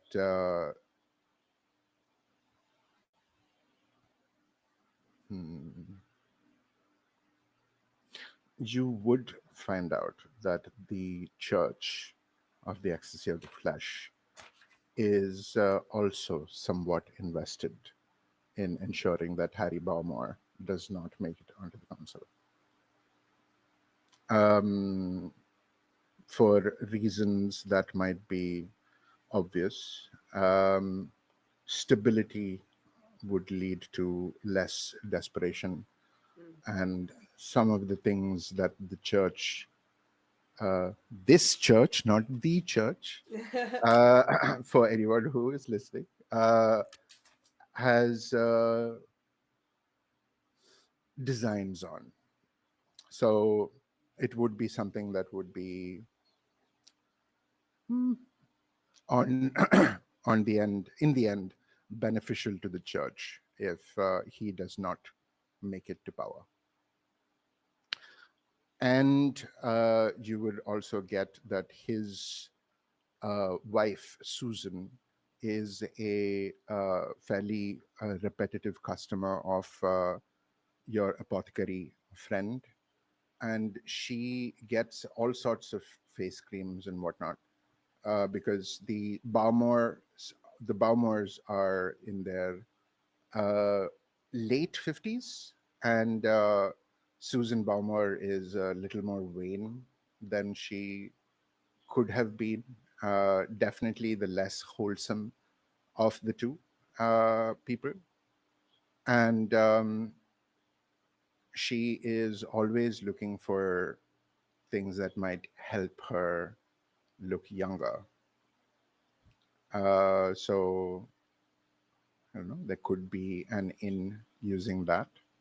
But that is the level of information that you get. I And think sorry, go ahead.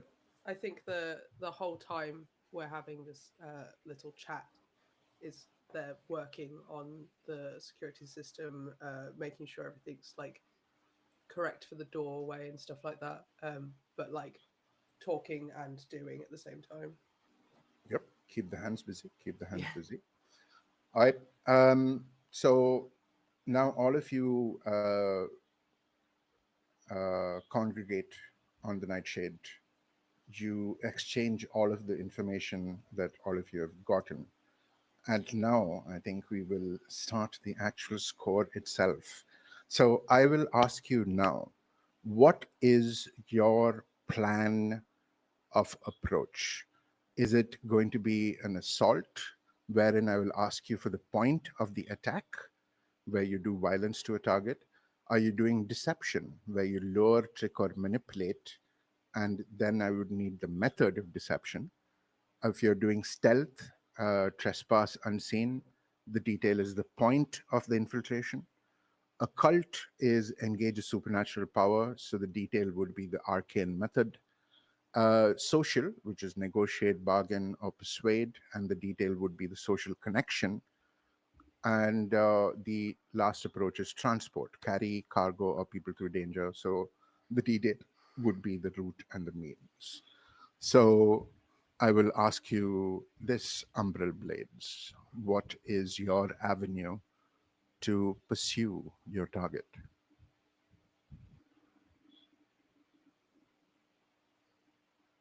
Does anyone have one they think will work particularly well? I, unfortunately, because of his ghost words, I can't engage him directly. So if Artie is getting restless, and I would like to let him out. So Mother. yes, dear, I'm working on it. So unfortunately, though, I cannot be the focal point this time. I, well, I'd explained to everybody that, like, because of the area in general, like the area is kind of like it's a meltdown, it's a toxic meltdown waiting to happen. So I was like, okay, maybe we could. I do have some concoctions that could help in uh knocking people certain security measures unconscious, or fogging up cameras or something like that. We could at it is we could enter through those areas. It's just that we are going to have to wear masks and everything, going inside.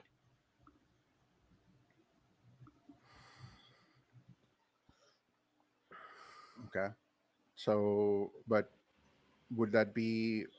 I'm assuming that would be. I'm trying to figure out, like, the detail or the plan that you wanted to take. Would this be a stealth plan or a social plan or a I, deception plan?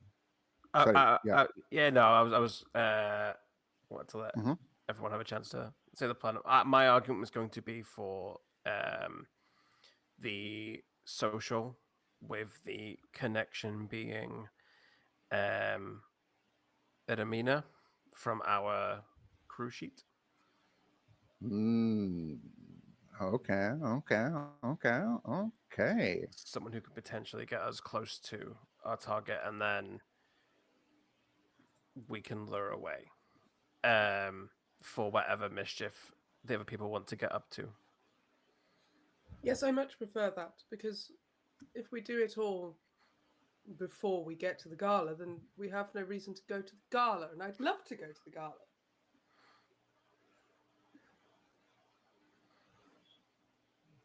All right. So the plan is then deception or social, uh, right? The social connection being Eremina. Um, yeah, that Yes. sounds good.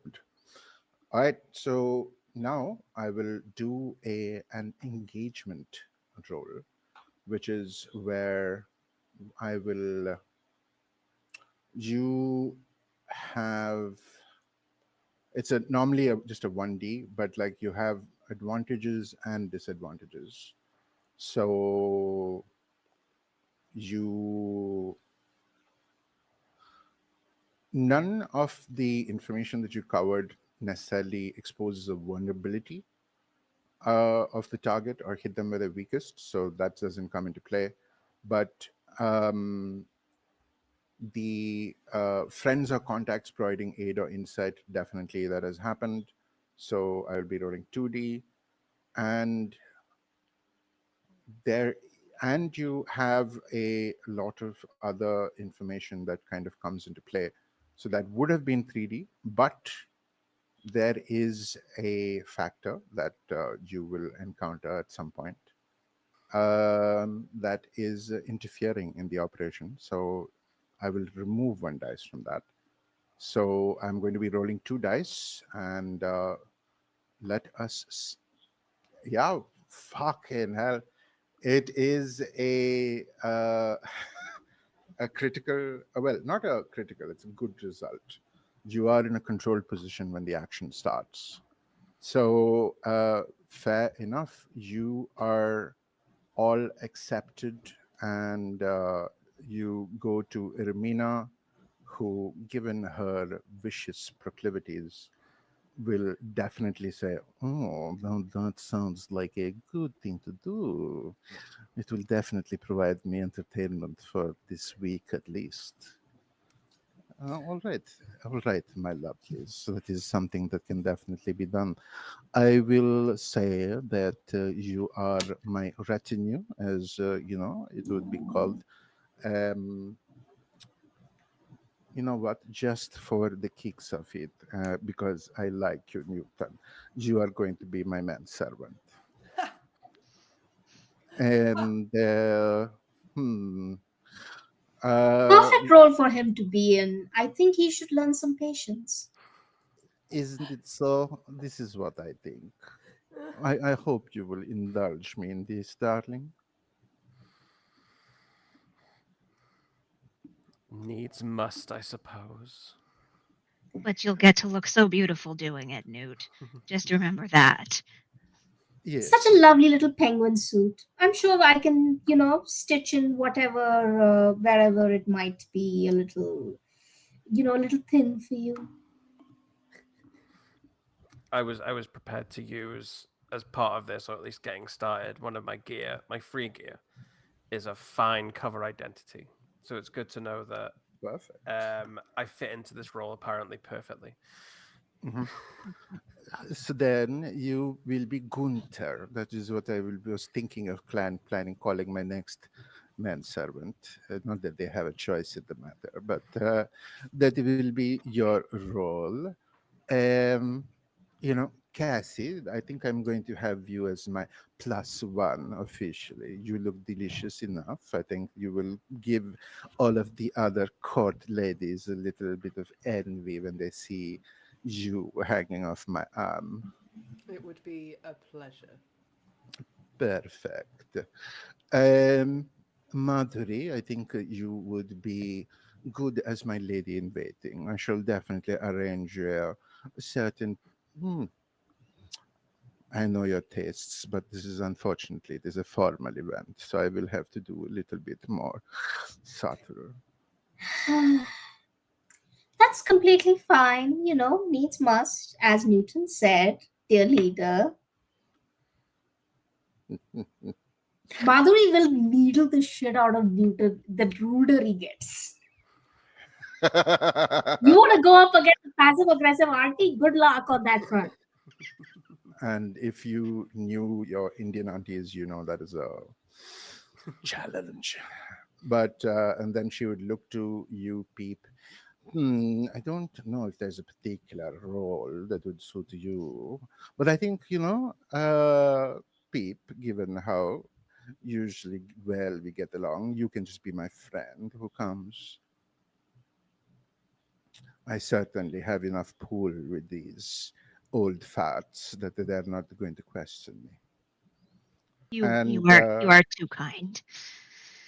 and it is in that specific situation that we find ourselves in the on the night of the of the gala. You have all entered as part of Eremina Vladimir's retinue, and you are smack in the middle of this gorgeous affair. There are musicians who are doing very classical music to the side, and the glitterati of Across and beyond have collected here. This is a yearly affair. You see all of the big names of Duskwall there and a few from beyond. Um, yeah, you also would definitely be have uh, seen Harry Barmore at one of the tables. All of the trees, by the way, are kind of like there's a nice little fence with exquisite details of skull and crossbones on each little one. And People know not to go touching the plant life because no one wants to get a rash or blow up. So yeah, um, you have definitely seen Harry Baumor and Susan Baumor holding a small little court at one of the buffet tables. They all have drinks in their hands. They are all mulling and schmoozing in the best traditions of nobility and the higher class. Um, what would you like to do? How are you approaching the target, and what is the goal here?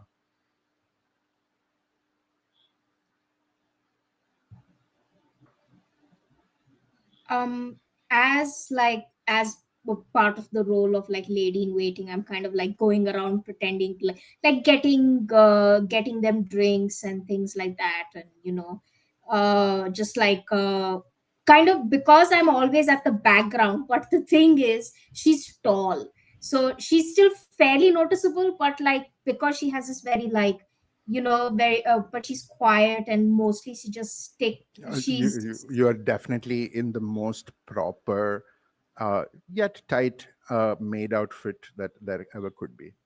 Yeah. So like I fit in very nicely with the other like maid outfits, like lady in waiting. So like I can go around and like, place whatever charges, anything that I need to just like, kind of just see, okay, this will be like, and like be able to do the geometry of like, okay, this is there, that's there, be able to consult the drawings and whatever information I have. So I'm just going around like placing everything and also at the same time scouting the kind of like silently stalking the target. Hmm. I always have a tray or something in my hands, like as if like, oh, I'm just here to pick up something for my lady here and there. So I'm just kind of Okay. there. I'm just kind of in the background using my and placing whatever I need to place, looking at them. Like essentially what I'm trying to do at this point is I'm just making sure that the target is always in eyesight. Fair. And you are going around placing explosive charges at specific strategic locations? Yeah. Hmm. Okay. Okay. What role would you want to bring to the table in doing this? Because it's not like there is a lack of security, because you do see that there are guards aplenty, and a few blue coats even. Blue coats being the local police force, who are corrupt as all fuck, and but you do have still some good cops there. Um, um, in a central pavilion which still has a large tarp over it, you do see Sparkrite uh, artificers and engineers who are uh, talking up the reveal that is going to happen. And I would say that, given, like, some of the information that you know and some of the visions you've had, this is going to be the Sparkrites reveal of their first prototype of an airship. Um, and Yeah, so what skill would you want to bring into the picture? You're trying to keep eyes on and planting stuff at the same time. What does that sound Can like to you? I just realized that in retrospect, I think I want to change the second thing a little bit. Okay. I'm not placing charges in like specific places. I'm putting them into the champagne because the whole thing is a toxic bomb.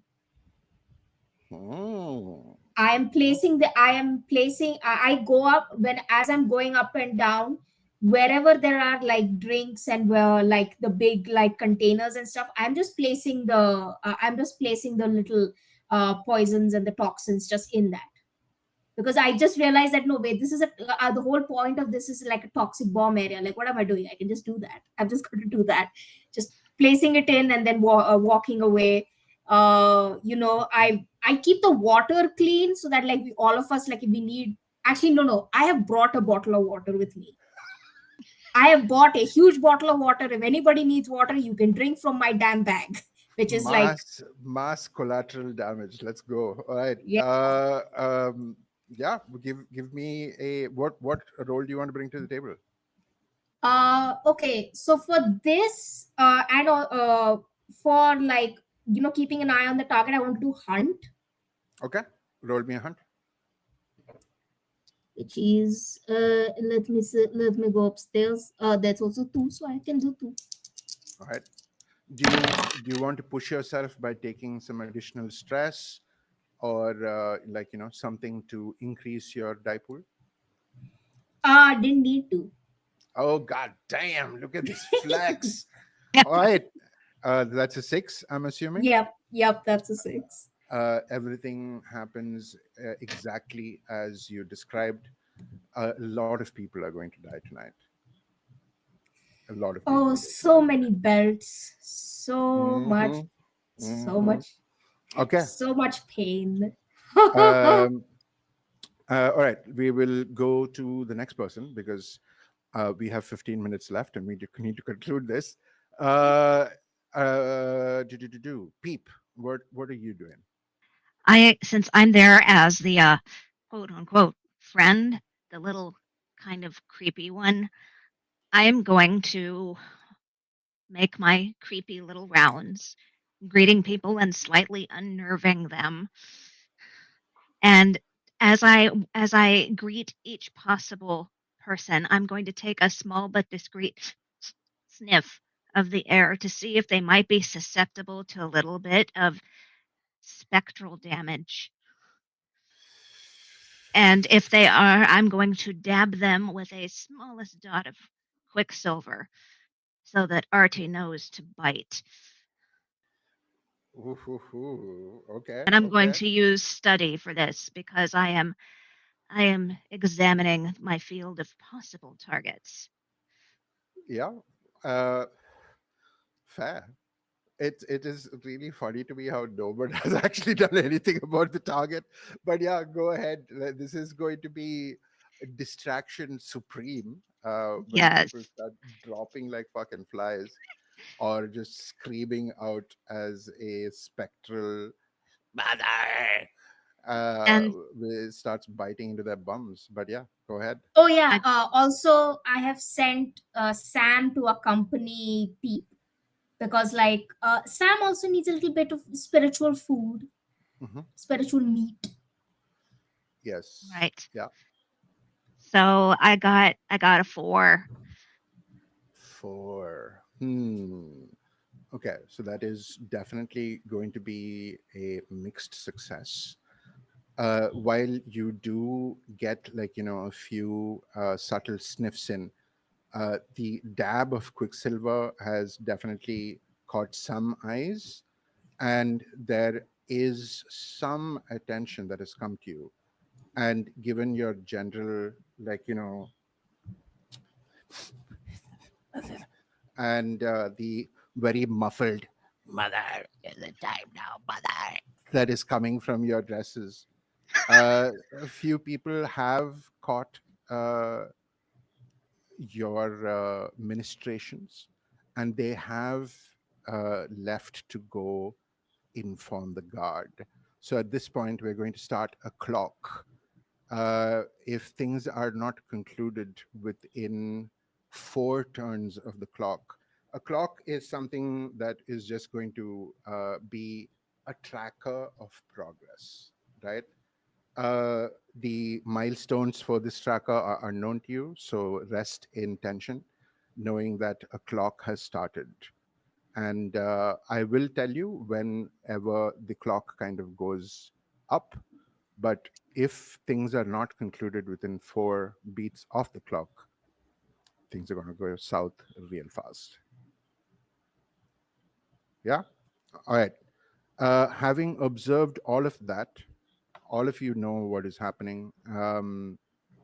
Let's go with uh, Cassian. What is the fox doing to actually ensure the completion of the actual target? So I assume as I'm being arm candy for Ermina, there's a lot of schmoozing going on and a lot of like Oh, nobles oh, going and talking to each other and saying incredibly nonsensical things to each other about how great they are. mhm. And there's a lot of like introductions and hellos and whatever.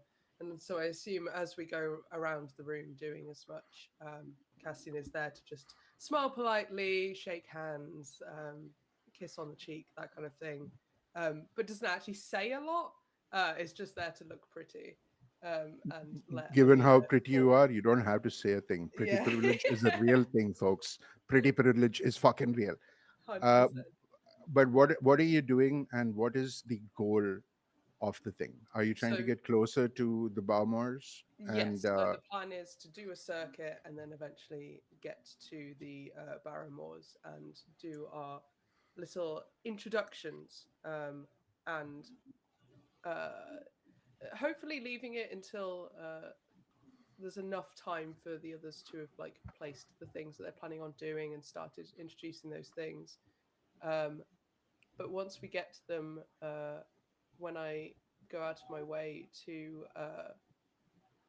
kiss uh, Harry on the cheek as a greeting, uh, I would like to use my venomous ability. ooh, fantastic! All right, what role are you bringing to the table for that? So one would assume finesse Yeah, to yeah. do it smooth. No one's noticing that anything's weird or out of the ordinary. Just Hmm. a normal And movement. you are completely capitalizing on the fine part of it. So yeah, go for it. Give me a finesse roll. And it also says push yourself, so I don't know if I need to do anything.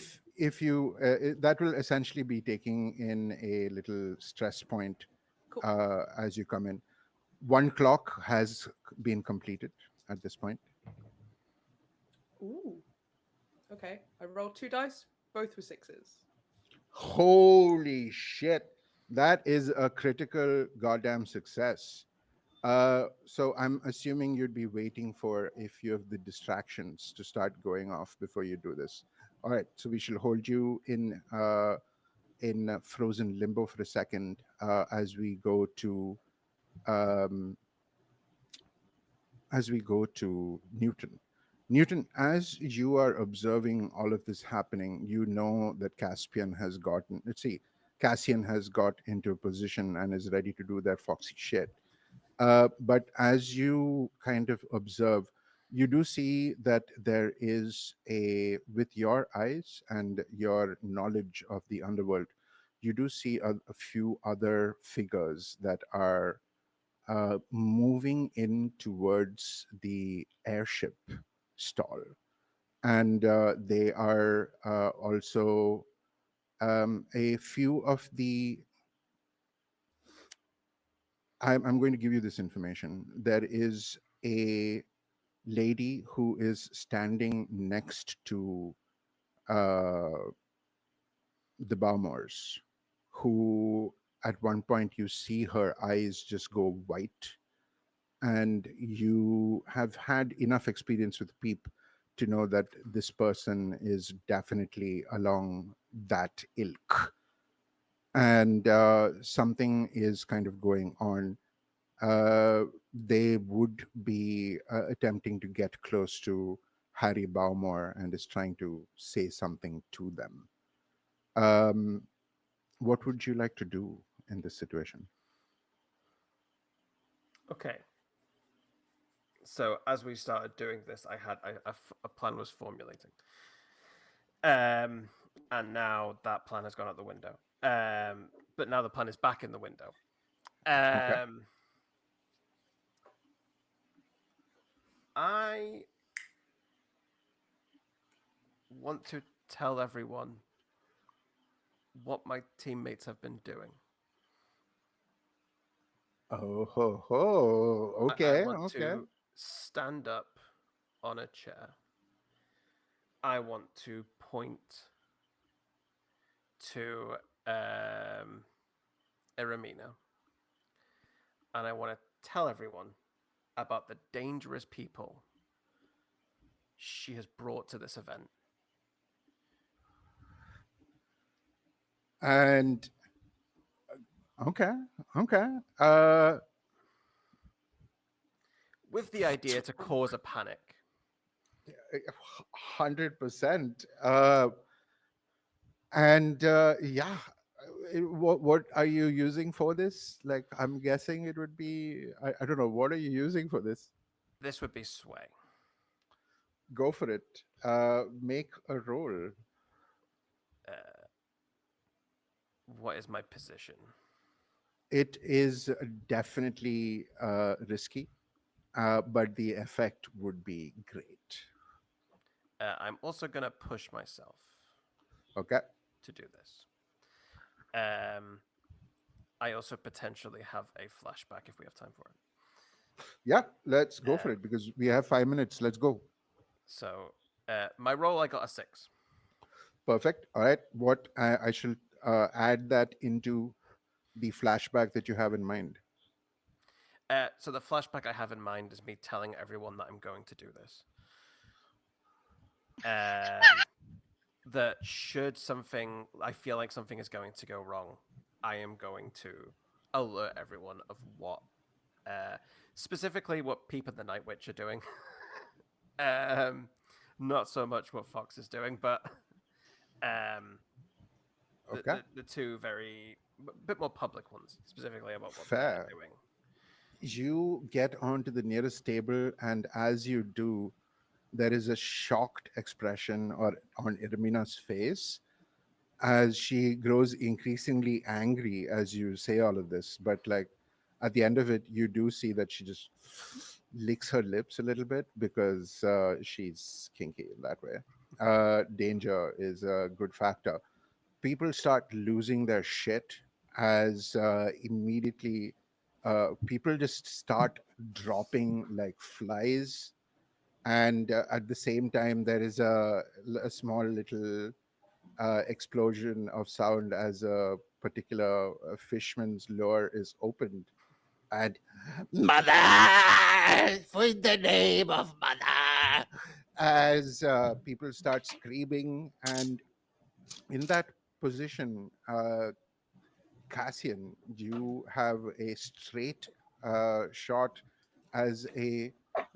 Oh, beg your pardon. And he looks away, and you immediately just dart in for a little peck on the cheek, Yeah. and you know that your job is done. And though Irmina is now being like surrounded by people going pointing fingers at her, and at this point, there is like also a small explosion that comes from the airship stall and the spark rights, because there's some shit happening there. And in the midst of all of this panic, I would say it is time to GTFO. So I'm going to ask for a group action. And now, in this case, if someone chooses to lead it, you will they will take a little stress, but you will have a essentially an advantage on this. So I'm going to ask for a um, you know what? Let's go with a prowl, or like essentially, yeah, we'll go with the prowl. Let's go with the prowl. So, yeah, everyone give me a prowl check. If there is someone who would like to lead this group action, please step up and take all of the stress, because so far nothing has been stressful. You're all rolling so goddamn well. God damn it. I will. I Just will. another day.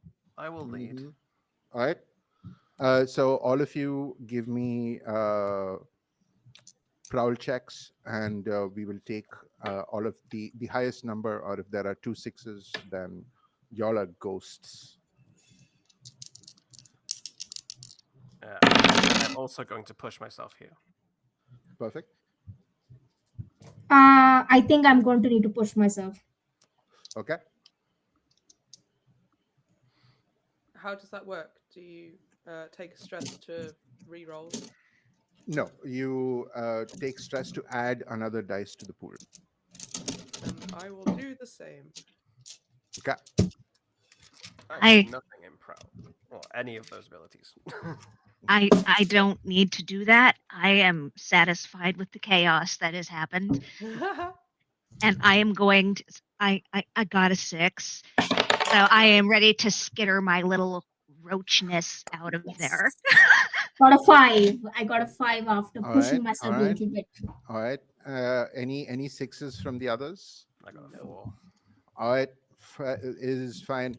There is enough chaos incumbent that this is going to be a very loud uh, and possibly heat-filled situation. But you all skedaddle. I will say that you, especially knowing all of the underground paths that a certain spy let a certain person know, you are out of there, and very quickly you're back on the nightshade, and you are having your customary little nightcap as you celebrate another fantastic score for the Umbral Blades. And yeah, that is going to be the end of the session. Sorry for not having like done too much for mechanics, but like hey, people got to be chaotic, and a lot of people died. There would be So many people yeah, died. there would be there will be I said. a fuckload of heat for this in another session, which might have led to an entanglement. But we are unfortunately pressed for time, so we shall go into the outros because another session has to go. One second. Um, yeah. Uh, Quick name and who you are, where you can find, etc. Go, go, go. I'll go first. Hello, I have been Lee. You can find me on any social media at Wheelie, WheeLeigh. I do stuff with Roll for Good, mostly behind the scenes. Blue. Hi, I'm Blue. You can find me online at Sanguis Blue. I also do stuff with Roll for Good behind the scenes. Check us out. Let's go. Percy. I'm Abhilasha Percival. You can find me on at Ombre Lesbian Night on Blue Sky, and you can find me on Lantern Light Adventures every Monday for our game at around I think 5 a.m. No 6 a.m. Indian Standard Time. Do not know what that is in American time. So All right. Shelby. Hello, everyone. I'm Shelby. I have been Peep, your wonderful ghost eating weirdo. You can find me on Blue Sky at Abyssal Song, and you can find all the details for the things that I'm up to there while I lurk on the internet. I may even be in your living room. And to conclude this beautiful session, I have been the storyteller, the GM, RDMK. You can find me at places on the internet. I don't want to cut more into time. So we shall do these are our sign outs, and I will hand it over to the beautiful Keiichi Okami as they are going to be doing Season's Oath, the Interlude 3, a Wander Home one shot. Thank you from and I hope anyone who's been watching has enjoyed the chaos as much as I have. Cheers, folks. Much love. Give Eat the somebody rich. a hug who needs it. Eat the fucking rich. eat the rich, explore the rich. But yes. And Bye. give to Bye. charity. We love you. Yes.